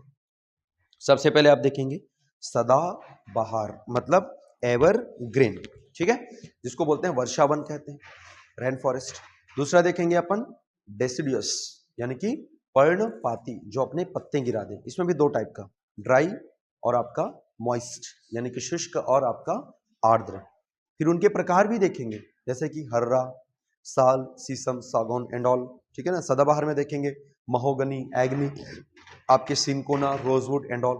फिर हम आएंगे कहां पर, नंबर 3 में, जिसको वो जानते हैं उष्णकटिबंधीय कटीले वन और झाड़ियां, ट्रॉपिकल थॉर्न एंड स्क्रब्स, जिसमें आप देखोगे खेजड़ी है, खैर वृक्ष है, बबूल है, बेर है एंड ऑल। फिर आप आगे चौथे नंबर, जिसका नाम हो जाएगा मैंग्रूव। बहुत फेवरेट टॉपिक है, पीएससी का कई बार क्वेश्चन पूछे। मैंग्रूव वो होता है जो समुद्र के किनारे पाया जाता है, जिनकी जड़ें काफी स्ट्रांग होती हैं, खारे पानी को जो झेल सकती हैं, है ना। उसके बाद हम देखेंगे पर्वतीय वन, जो कि हिमालय साइड मिलेंगे आपको, स्पेशली जैसे कि आपने देखा होगा सिल्वर फर, आपने सुना होगा, चीड़, देवदार, पाइन्स, ब्लू पाइन, अल्पाइन, रोडेडेंड्रॉन, ठीक है, ये सब हम देखने वाले हैं वहां पर, ठीक है ना। तो ये सारे के सारे टाइप्स देखेंगे, और इसमें हम लोग करने वाले हैं भारत का वन सर्वेक्षण, जो रिपोर्ट आता है, कितने साल में आता है, तो मैं आपको कौन सा वाला कराऊंगा, 2021, 22, 23, 24 है, 24 वाला, 22 वाला, उसके लिए साइकिल याद होना चाहिए, अगर सर 2 साल में आता है, 21 में आता है या 21 में आया है, और अब कब आएगा, तो 23 अभी आया नहीं है, तो जब आएगा तब देखेंगे, पढ़ाते तक अगर आ गए तो 23 को करा देंगे, नहीं है तो फिर 21 को, क्योंकि वहां से प्रीलिम्स में क्वेश्चन आपके बनते हैं। फिर भारतीय की राष्ट्रीय वन नीति देखेंगे, कब आया था वन नीति, 1988, 1988। फिर हम देखेंगे सामाजिक वानिकी, फॉरेस्ट्री बोलते हैं, सोशल फॉरेस्ट्री, वो सब हम यहाँ पे देखने वाले हैं, किसके अंतर्गत, इसमें। फिर हम आते हैं यहाँ पर नंबर 6, अब शुरू होता है आपका छोटा छोटा पार्ट, चुन्नू मुन्नू लोग, अभी तक जो थे वो बड़े बड़े लोग थे, ठीक है ना। तो यहाँ पर हम देखने वाले सॉइल, मिट्टी, 1 या 2 दिन का रहेगा, 2 घंटे की अगर क्लासेस लगेंगी आपकी, तो ये सब जो है एक एक दिन में निपटने वाले हैं, मतलब ये 1 दिन में होगा, इन दोनों में लगेगा थोड़ा सा टाइम। एग्रीकल्चर बहुत बड़ा टॉपिक है आपका। प्रीलिम्स वाले टॉपिक ना सब वनडे वाले हैं, बट मेंस वाले टॉपिक सब टाइम टेकिंग रहेंगे, ठीक है ना। सो यहाँ पर हम देखने वाले हैं मिट्टी, सॉइल्स, विभिन्न प्रकार की मिट्टियां होती हैं, यूएसडीए के आधार पे, और आईसीएआर, आईसीएआर बोले तो Indian council of agriculture and research, USDA मतलब united state department of agriculture. तो यहाँ के आधार पे मिट्टी और इंडिया के आधार पे मिट्टी। यूएसडीए कहता है कि भाई हमारे जो मिट्टियों के प्रकार हैं वो 8 हैं, आईसीआर कहता है हमारे भी मिट्टियों के प्रकार 8 हैं। जैसे लास्ट टाइम प्रीलिम्स में क्वेश्चन आया था, वो था यूएसडीए का, सुना था ना, जैसे कि आपका था इंसेप्टिसोल्स, एल्टीसोल्स, एल्फीसोल्स, वर्टिसोल्स, एरिडीसोल्स, क्वेश्चन आया था तुम्हारा, तो हम देखने वाले। फिर इंडिया वाला देखेंगे, लाल, पीली, हरी, काली, गुलाबी, यही सब पढ़ते हो क्या है गुलाबी पढ़ते हो, गुलाबी मिट्टी नहीं ना, क्या क्या पढ़ते हो, एलुवियल पढ़ते हो, जलोढ़, काली पढ़ते हो, लाल पीला पढ़ते हो, लेटेराइट पढ़ते हो, शुष्क पढ़ते हो, लवणी पढ़ते हो, यही सब। क्वेश्चन आ सकता है, निम्नलिखित में से कौन सी मिट्टी एग्जिस्ट करती है? लाल, पीली, गुलाबी, काली, नीली। तो ऐसा आपको पता होना चाहिए, है ना। तो ये 8 टाइप्स हम लोग यहाँ पे देखने वाले हैं। इसमें देखेंगे मिट्टियों को क्या क्या चीजों से नुकसान है। क्या? मृदा अवकर्षण जिसको कहते हैं, सॉइल डिग्रेडेशन। फिर देखेंगे सॉइल इरोजन यानी कि अपर्दन। अपर्दन अलग है, अवकर्षण अलग है। अपर्दन के प्रकार देखेंगे, कितने टाइप्स हैं। रिल, आपका शीट, आपका गली यानी कि सतही अपर्दन, आपका रिल अपर्दन, आपका अवनालिका अपर्दन, ये सब हम देखने वाले हैं। उनको कंट्रोल कैसे किया जाएगा, सीढ़ीदार खेती, कंटूर बॉन्डिंग एंड ऑल, वो सब हम देखने वाले हैं। फिर हम देखेंगे भूवैज्ञानिक संरचना, कि ना प्रीलिम्स में आता है, प्रीलिम्स में आता है, मेंस में नहीं आया आज तक कभी। सिलेबस में है बट मेंस में नहीं आया है। इसमें आप देखोगे गोंडवाना है, धारवाड़ है, आर्कियन है एंड ऑल, ये सब आप इसके अंदर के देखने वाले हैं। फिर हम देखेंगे मिनरल्स और एनर्जी। मिनरल्स में हम क्या देखने वाले हैं, जैसे आप देखिएगा फॉर एग्जांपल खनिजों के कितने प्रकार हैं, खनिजों के टाइप्स। खनिज बहुत सारे हो सकते हैं, आपके धात्विक हो सकते हैं, मेटेलिक, नॉन मेटेलिक हो सकते हैं। खनिजों में आप देखेंगे तो मेटेलिक में भी, धात्विक में भी अलग अलग आपको मिलेगा, लौह और अलौह, फेरस, नॉन फेरस। अधात्विक में बहुत सारे मिलेंगे, जैसे कि जो मेटल नहीं, for example marbles, for example आप देखेंगे granites, for example graphite, for example limestone, चूना पत्थर, ये सब धातु नहीं है। समझ आ रहा है? तो ये सब हम देखने वाले हैं यहाँ पर। इसके अलावा फिर हम देखेंगे एनर्जी, ऊर्जा। ऊर्जा 2 टाइप का होगा, एक होगा आपका रिन्यूएबल और एक नॉन रिन्यूएबल, यानी कि जिसको हम नया कर सकते हैं और जिसमें हम पुराना परंपरागत तरीके से लेके आ रहे हैं। जैसे कि आपका कोल किस में आता है, कोयला किस में आएगा बेटा, कोयला रिन्यूएबल कि नॉन रिन्यूएबल? नॉन रिन्यूएबल, ठीक है ना। आपका सोलर एनर्जी किस में आएगा, रिन्यूएबल में आएगा, ठीक है। तो सब हम देखने वाले। तो नॉन रिन्यूएबल में क्या क्या देखेंगे, कोल देखेंगे, पेट्रोलियम है, नेचुरल गैसेस है, ये सब देखेंगे। उसके फील्ड देखेंगे, क्वेश्चन आया तुम्हारा, बड़ा क्वेश्चन आया था, ऑयल फील्ड पे क्वेश्चन आ चुका है, आपका क्वेश्चन कोल पे आ सकता है, कौन कौन सी कोल फील्ड है, वो सब हम देखने वाले हैं। तो ये जो कोल फील्ड देखोगे, ये जो ऑयल फील्ड देखोगे, ये सब कब याद होगा, जो शुरू के चैप्टर 1 और 2 को अच्छे से याद रखोगे तो। समझ आ रहा है? फिर हम देखेंगे एनर्जीज में आपके नवीनीकृत सौर, आपकी सौर ऊर्जा में क्या क्या है, पवन ऊर्जा में क्या क्या है, आपके बायोमास में क्या क्या है, आपके जो जैसे कि क्वेश्चन है, आप लोग बताना, आप लोगों ने ताता पानी सुना है, कहाँ पे है, क्यों फेमस है?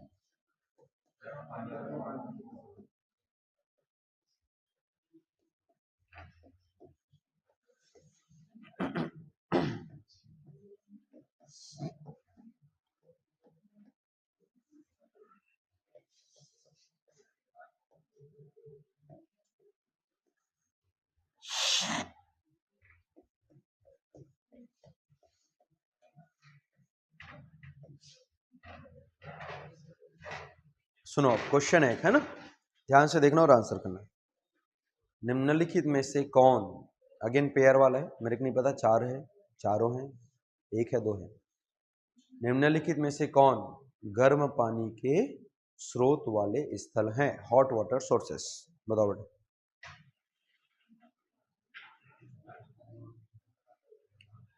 मैंने बोला ना, कोई एक थोड़ी है, बहुत से हो सकते हैं, चारों हो सकते हैं, क्या पता।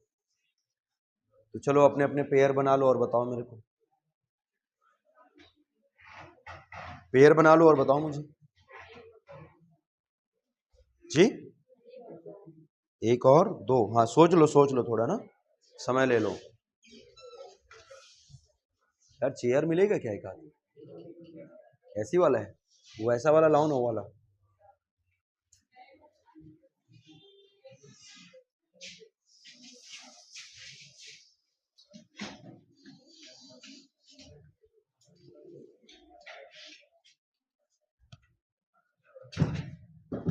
ठीक है ठीक है, मैं कर लूंगा, मैं कर लूंगा। कैमरे में आता है तो अच्छा नहीं लगता। अरे मैं कर लूंगा ना, मैं नीचे बैठ जाऊंगा, कोई ना। कैमरे में क्यों आऊंगा, मैं सामने बैठ जाता हूँ। हाँ जी, चलो बेटा बताओ, दिख रहा है ना? हाँ मैं नहीं दिख रहा हूँ, हाँ ओके जी। अब बताएं, मैं दिख रहा हूँ आप लोग को? हाँ अब बताओ। अच्छा,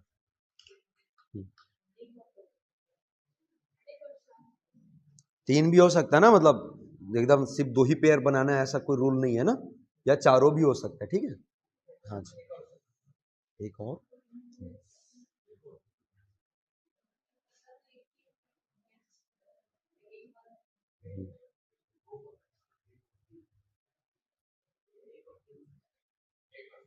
तीन,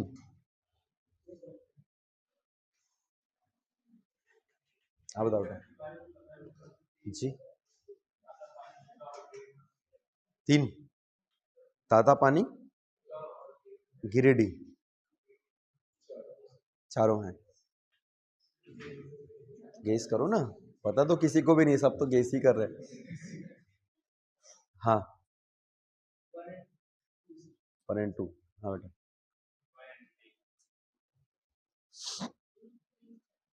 एक तीन, एक तीन चार, हाँ जी, 1 and 2, एक और चार जी, एक तीन चार, हाँ चारों, हाँ बेटा। 1 2 4, चलिए तो समझते हैं चारों कहां पर है। सबसे पहला वाला जो है वो क्या है, कहां पर मिलेगा? बलरामपुर। दूसरा क्या है? मणिकरण। अब देखो, जब आप लोग को मैं हिमालय पढ़ाऊंगा, उसमें जब हम धौलाधर पढ़ेंगे तो वहां पर कुछ घाटी लिखाऊंगा मैं, जिनमें से आप पढ़ेंगे पार्वती घाटी। कहां पर है बेटा पार्वती घाटी?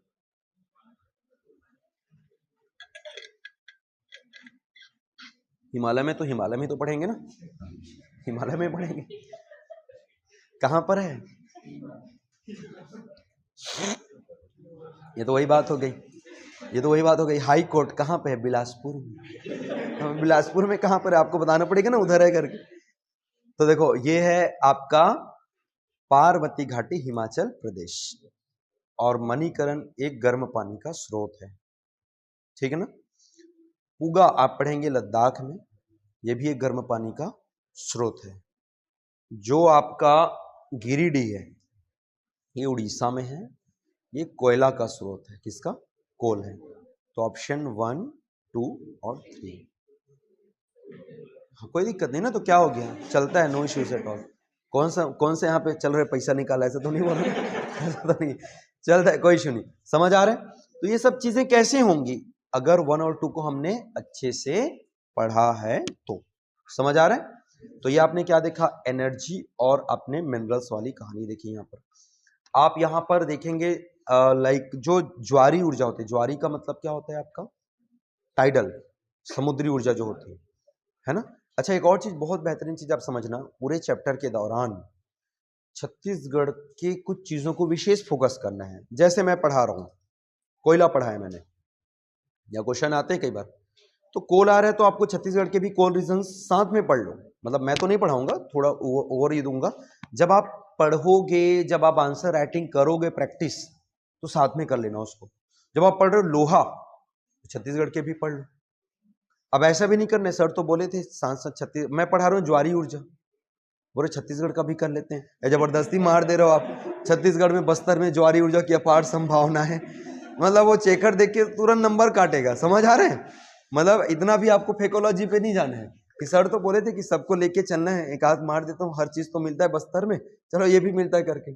समझ आ रहे हैं ना? तो वैसा भी नहीं करना है, जो चीज मिलता है सिर्फ उसको ही आपको वहां पे कवर करना है। तो कितने हो गए आपके? 7 चैप्टर हो गए। अब हम बढ़ते हैं एग्रीकल्चर, मतलब कृषि। बहुत इंपॉर्टेंट और सबसे ज्यादा जिसका डोमिनेंस है मेंस में।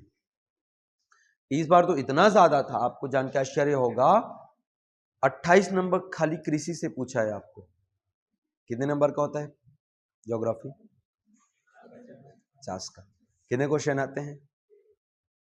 12 + 1 मतलब सर 12 मतलब 13 होते हैं, जिसमें से 12 आपको बनाना रहता है। एक 10वां नंबर का जो है, यानी कि 10 नंबर का जो होता है वो आपका ऑप्शनल होता है।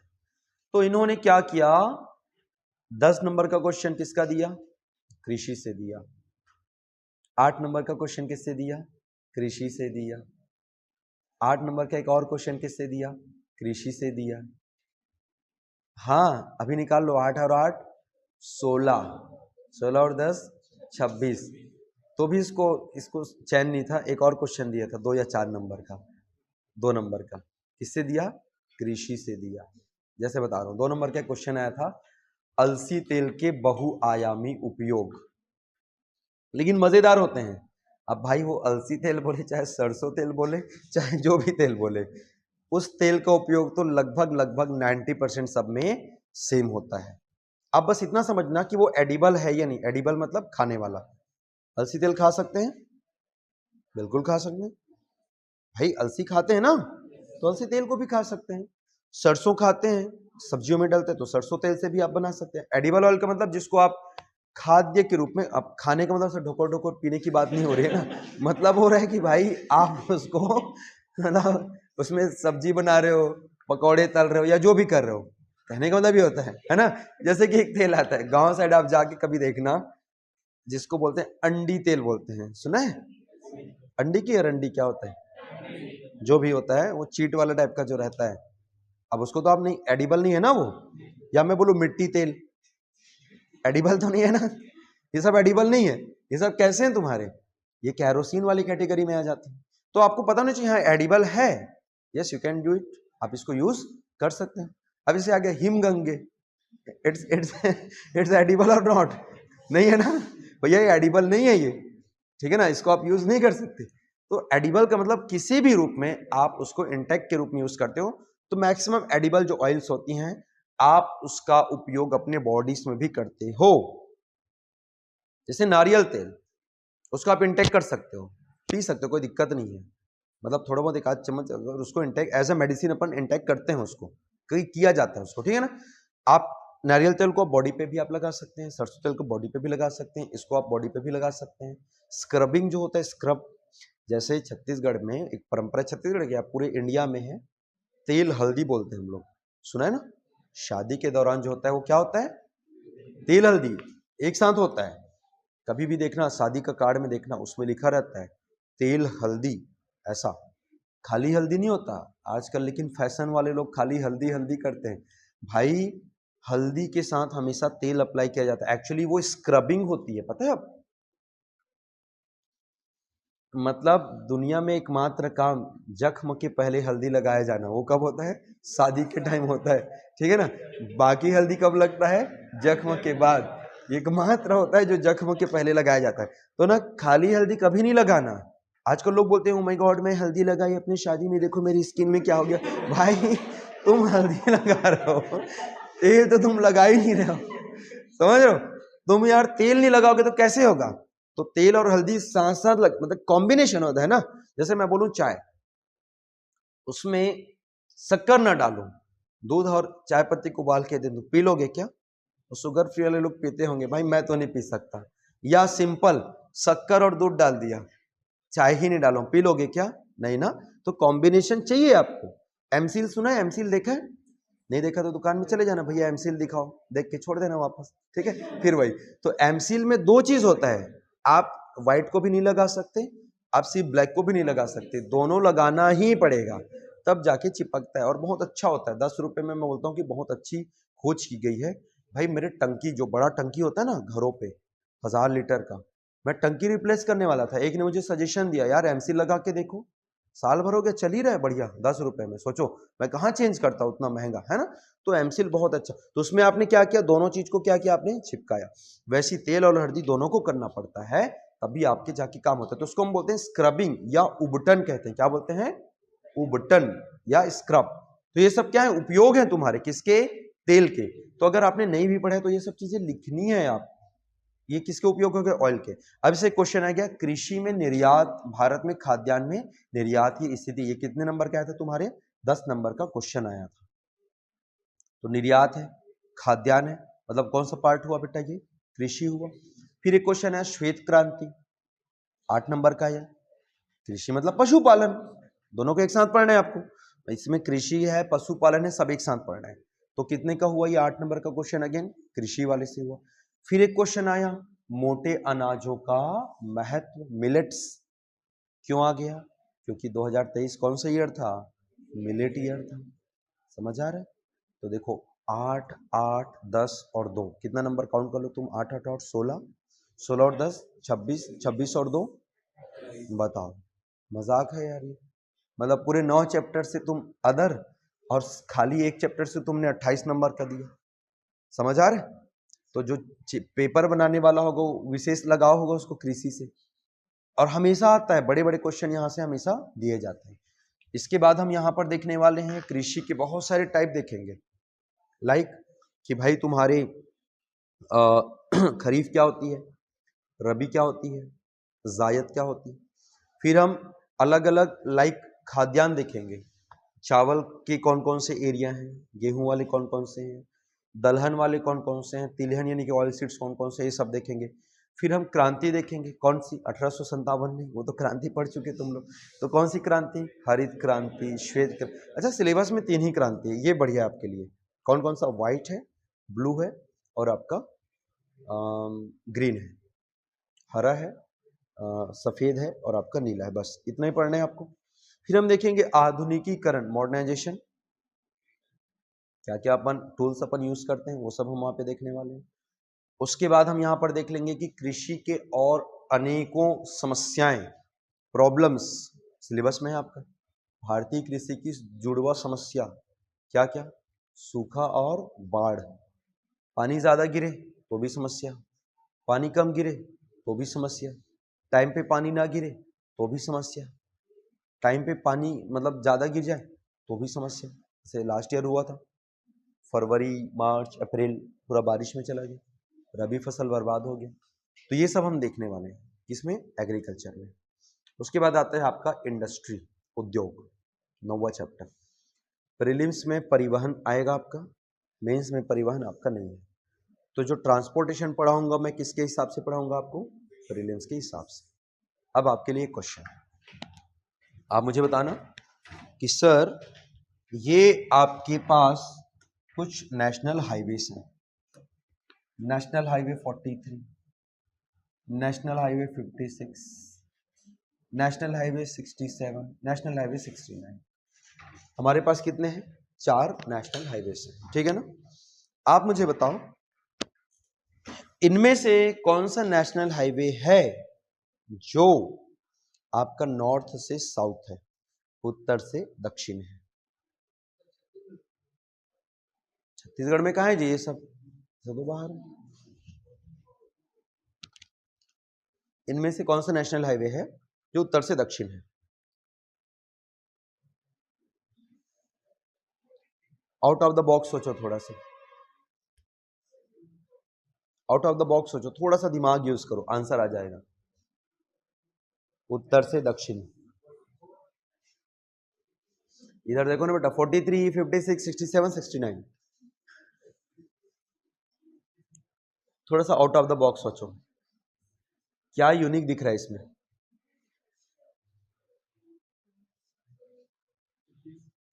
56 क्यों, हाँ क्या क्या यूनिक है बताओ ना। गुड, बाकी लोगों को बताओ बेटा क्या यूनिक दिख रहा है, चारों में कुछ अलग दिख रहा है। रीजनिंग मैथ्स पढ़ते हो ना, थोड़ा सोचो ना, क्यों अलग दिख रहा है वो। वाह बहुत बढ़िया बेटा, वेरी गुड। और बताओ कोई, ऑड इवन, कौन है इवन, बाकी ऑड है, हाँ या ना। तो भाई इंडिया में जितने नेशनल हाईवे हैं, जितने उत्तर से दक्षिण है, सब क्या है, इवन है। और जितने पश्चिम से पूर्व सब के सब ऑड है। घर जाके देख लेना आज, अगर मेरी बात पे यकीन नहीं है, ठीक है ना, तो प्रूफ रीडिंग कर लेना। इंडिया में जितने भी नेशनल हाईवे हैं, अगर नॉर्थ से साउथ है, उत्तर से दक्षिण, सबके सब क्या है, इवन है, सम। और जितने भी पश्चिम पूर्व या पूर्व पश्चिम है सब के सब क्या है, ऑड है। समझ आ रहा है? तो देखो ये क्या है, ये एक तरीका है ना पढ़ने का, मतलब आपको रटना नहीं है, आपने समझ लिया कि हाँ सर अगर ऐसा है तो हम इसको बना लेंगे। अच्छा, नेशनल हाईवे जो है, अगर आपने देखा होगा रायपुर से कहाँ आओ आप, बिलासपुर आओ, बिलासपुर से रायपुर उत्तर दक्षिण पड़ता है, मैप में देखो ना भाई, बिलासपुर उत्तर, रायपुर दक्षिण, कौन सा है, इसीलिए वो इवन है। रायपुर जगदलपुर कैसे पड़ता है, उत्तर दक्षिण है, कैसा है, इवन है। नागपुर, राजनांदगांव, दुर्ग, रायपुर, महासमुंद कैसा है, ऑड है, क्योंकि पश्चिम पूर्व है। National highway 53, this is national highway 30, है कि नहीं? लेकिन सर समस्या ये है, सिमगा से जब इधर आते तो 130 हो जाता है, इतना अचानक 100 कैसे बढ़ गया? 30 था तो इसको 31 कर देते सर, या 29 कर देते। समस्या आ रही थी कि हर बार नेशनल हाईवे नया बनता, अकॉर्डिंग टू डिमांड बनता कि नहीं भैया, दबाव बढ़ेगा, 4 लेन बना दिए, 6 लेन बना दिए, बन गया क्या, नेशनल हाईवे। तो उन्होंने कहा कि यार एक काम करो ना, हम नए सिरे से नामकरण करते हैं, अगला कुछ बना रहे हो तो सामने एक लगा दो, क्या बन गया 130, और निकालना है और निकाल लो 230, और निकालना है और निकाल लो 330। बोले मेरे को 130 से भी तो निकालना है, ठीक है, समझ आ रहा है, और निकालना है मेरे को, यहां से और निकालना है एक बार। बोले क्या पूरा दुनिया को बना डालोगे नेशनल हाईवे? ठीक है, तो अब इतना ठीक है, आपने 30, 130, 130A, 130B, फिर 130AA, 130AB, इतना, इससे ज्यादा और आपका नहीं बनेगा। मतलब आप खुद सोचो ना, क्या पूरे शहर को थोड़ी कर दोगे नेशनल हाईवे? ठीक है, तो इस प्रकार से ये जो तरीका है वो क्या हुआ, हमारे लिए कारगर हुआ। तो ये हम देखने वाले हैं किसमें, ट्रांसपोर्टेशन के अंतर्गत। भारत के हमारे रेलवेज जोन है वो हम देख लेंगे, भारत के एयरपोर्ट है वो हम देख लेंगे, ये सब हम देखने वाले हैं ट्रांसपोर्टेशन, जो कि सिर्फ और सिर्फ किस में आएगा, आपका प्रीलिम्स में आएगा। अब मेंस में जो पढ़ना है वो हमको पढ़ना है इंडस्ट्री, उद्योग। उद्योग कितने प्रकार के होते हैं, कईयों इनके आधार हैं, बेस। पहला बेस होता है जिसको इकोनॉमिक्स में पढ़ते हो, ऑनरशिप, स्वामित्व, जैसे प्राइवेट, निजी, फिर होता है पब्लिक यानी कि सार्वजनिक, फिर होता है ट्रिपल पी, सार्वजनिक, निजी, और आपका है ना पार्टनरशिप यानी कि सहभागिता। फिर एक आता है आपका on the basis of production, micro, सूक्ष्म, फिर आता है स्मॉल, लघु, मीडियम, मध्यम, फिर आता है वृहद। समझ आ रहा है? तो ऐसे अलग अलग आप देखेंगे तो अलग अलग आपके क्या होंगे, बेसिस होंगे। 8 आपके कोर इंडस्ट्रीज होंगे, कोर वो जो कि सबसे ज्यादा इकोनॉमी में योगदान देते हैं, वो सब हम देखने वाले हैं। उद्योगों के हम प्रकार देखेंगे रॉ मटेरियल के आधार पे, जैसे आप इसके पहले 3 चैप्टर पढ़ोगे, कृषि पढ़ोगे, खनिज पढ़ोगे और वन पढ़ोगे। अब आप सोचो ना, जो कृषि खनिज वन अच्छे से पढ़े तो उस पर आधारित उद्योग, जैसे ये कपड़ा किस पर आधारित है, शूज, कृषि। कभी भी पशुपालन आए, चमड़ा आए तो आप समझना हो किस पर आधारित है, कृषि आधारित है। समझ आ रहा है? हम लोग जैसे कि खाना खाते हैं, food item, food and beverage किस पर आधारित है, कृषि आधारित है। ये लकड़ी कृषि नहीं, इसको वन लेना है, क्योंकि लकड़ियां कहां से आती हैं, जंगलों से आती हैं।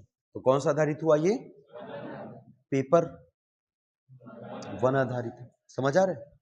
ये या ये किस पर आधारित है, ये मिनरल्स। क्यों, कैसे, इसमें कहाँ खनिज दिख रहा है? क्या है खनिज, क्या है ये, दिस इज गोल्ड।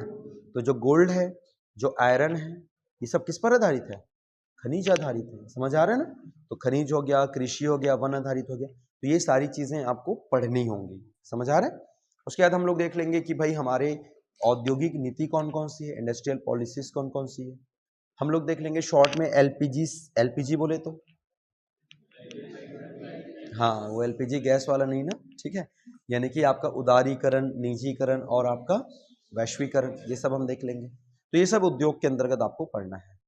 और सबसे लास्ट जो अध्याय होगा वो क्या होगा आपका, ह्यूमन रिसोर्स, यानी कि आपका जनसंख्या। यहाँ से बड़े बड़े क्वेश्चन बनते हैं आपके, कई बार बनाए, सिर्फ इस बार छोड़ के मेंस में हमेशा बड़े क्वेश्चन यहाँ से बनाए हैं। सबसे ज्यादा आया आपका माइग्रेशन, यानी कि प्रवास। प्रवास की कई प्रकार हो सकते हैं, प्रवास की कई अवधारणाएं होती हैं। पुल एंड पुश होता है। पुल का मतलब जैसे ये दरवाजा को आप लोग बाहर जाओगे तो क्या करोगे बेटा, पुल की पुश, बाहर जाओगे तो पुल करोगे, पुश करोगे, खींचोगे अपनी तरफ, ये क्या होता है, पुश होता है। और धकेलना मतलब पुल करना होता है। अब यदि मान लेते हैं आपको यहां से वहां जाना है, आपको यहां से वहां जाना है, तो वहां जाओगे, इसका मतलब आप यहां से क्या हो रहे हो, यहां से पुश हो रहे हो, जा रहे हो, और सामने वाला आज बुला रहे हैं आपको, मतलब क्या हो रहे हैं आप, पुल हो रहे हो। समझ आ रहे हैं, मतलब जब खींचते हो किसी और, आकर्षित हो जाओ तो पुल है, और जब यहां से चले जाओ तो पुश है। एक मूवी आपने देखी होगी, मोर छैया भैया, देखा है, पहली मूवी छत्तीसगढ़ी की रंगीन वाली, छैया भूया नहीं देखा किसी ने, कोरबा मालूट जाही कंगना वाला गाना था ना यार, अरे जाके देखना आज, गाना सुन लेना कम से कम, टूरी आइसक्रीम खा के फरार हो, नहीं सुना है, बम्बई के टूरी रे करके, अरे ये सब इतने फेमस गाने हैं उसके, अभी भी डीजे वीजे में कुछ लोग बजाते हैं, जाके देखना, सर्च कर लेना। अनुज शर्मा करके एक्टर थे, मतलब हैं अभी भी, खैर राजनीति वगैरह में शायद आ गए, कहाँ से मिला उसको, धरसीवा वगैरह से शायद चुनाव लड़, तो बहुत फेमस मूवी थी। उसमें दिखाया पुल एंड पुश फैक्टर, वो तुम्हारा इसी पर आधारित था कि कैसे जो रोजगार की तलाश में वो कहीं शहर चले जाते हैं, शहर की ओर आकर्षित हो जाते हैं, समझ आ रहे, तो ये फैक्टर्स हम देखने वाले हैं। अच्छा, इसमें आपको चार फिर प्रवास की धारणाएं मिलेंगी। एक होता है गांव से गांव, गांव से शहर, शहर से शहर, और शहर से गांव। जैसे आप में से बहुत सारे बच्चे हैं, थोड़ा सा इंट्रोडक्शन भी ले लेते हैं आप लोग का, आप में से बहुत सारे बच्चे हैं जो किसी एक शहर से दूसरे शहर आए होंगे। जैसे मैं किसका एग्जाम्पल हूं प्रवास में,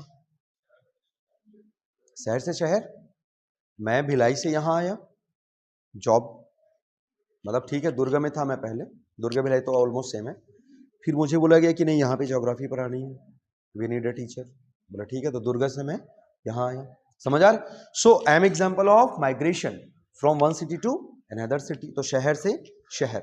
मैं पूछ रहा हूँ कि सबसे ज्यादा माइग्रेशन कहाँ पर मिलता है आपको, गांव से शहर, गांव से गांव, शहर से शहर, या शहर से गांव, सोचो थोड़ा दिमाग पे जोर दो, गांव से शहर पक्का नहीं बेटा, ये क्वेश्चन आया तुम्हारा प्रीलिम्स में, नहीं शहर से शहर भी नहीं।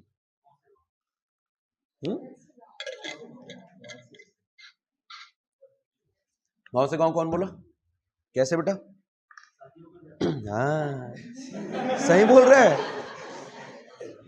पॉइंट टू बी नोटेड मिलॉट, तुम वहां वाले बैच में थे क्या, हाँ इसीलिए बता रहा है ये, क्योंकि ना वो जब पढ़ा रहा था वहां पेंड हो रहा था, तो उस बैच में बच्चा आया था, ठीक है। तो गांव दिखाया था ना मैंने पीडीएफ तुमको, तो गांव से गांव सबसे क्वेश्चन आया प्रीलिम्स में, कैसे, अच्छा सुनो, भारत की कितने प्रतिशत जनसंख्या ग्रामीण है, लगभग 70 तो है, 65 से 70 लगभग है, कितने प्रतिशत महिलाएं शादी करती हैं, 99%। एक को मैं छोड़ के चलता हूं ना भाई, भले एक बहुत ज्यादा बोल रहा हूं, लेकिन 99% करेगी ना, तो क्या संभावनाएं हैं कि ग्रामीण महिलाएं गांव में ही जाएं, 80%। ऐसा नहीं कि सब जाती हैं, कुछ शहरों में आती हैं, और कुछ शहर की महिलाएं गांव में भी जाती हैं, होता है ना। तो मैं ये मान के चलता हूं 80% महिलाएं, 99% तो शादी करेंगी, उनमें से 80% गांव में ही जाएंगे, तो माइग्रेट हो रही है ना भाई, वो परमानेंट शिफ्ट हो रही है ना, शादी टेम्पररी थोड़ी होता है, 90% तो परमानेंट ही होता है ना भाई। तो आपने देखा सबसे ज्यादा माइग्रेशन की दर कहां से कहां, ये क्वेश्चन आया है प्रीलिम्स में, तो ये सब हम देखने वाले हैं। अच्छा, इसके अलावा हम देखेंगे कि कहां पर सर्वाधिक जनसंख्या है, जनसंख्या वृद्धि कहां पर ज्यादा है, लिंगानुपात, sex ratio, this is most important. शिक्षा, भारत में शिक्षा का स्तर कितना परसेंट है, 74। तो भारत में शिक्षित या साक्षर किसको कहते हैं,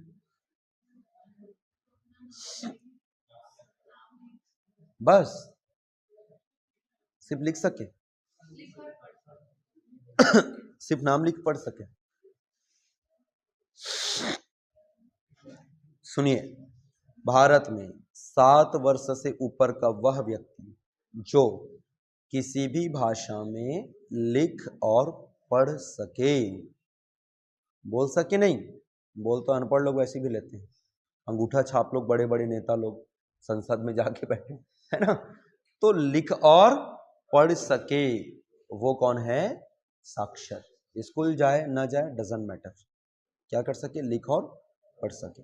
इसीलिए वो जनरली साइन जहां पर होता है ना, अंगूठा छाप, और जो हस्ताक्षर करता है, तो जो लोग हस्ताक्षर करते हैं उनको कहते हैं कि हाँ भाई आपको लिखना पढ़ना आता है, ऐसा समझ आ रहा है? तो ये सब पार्ट हम देखने वाले हैं। So this is all about the overview of the chapter. कल जब हम आएंगे, अगर आप चाहते हैं अपने कैरियर को एक नई दिशा देना और सुनहरे भविष्य को साकार करना, तो जुड़िए कंपटीशन कम्युनिटी के साथ। आज ही हमारे वेबसाइट के कैरियर पेज पर विजिट करें अथवा डिस्क्रिप्शन बॉक्स पर दिए गए लिंक पर क्लिक करें। हमेशा आपके साथ टीम कोको।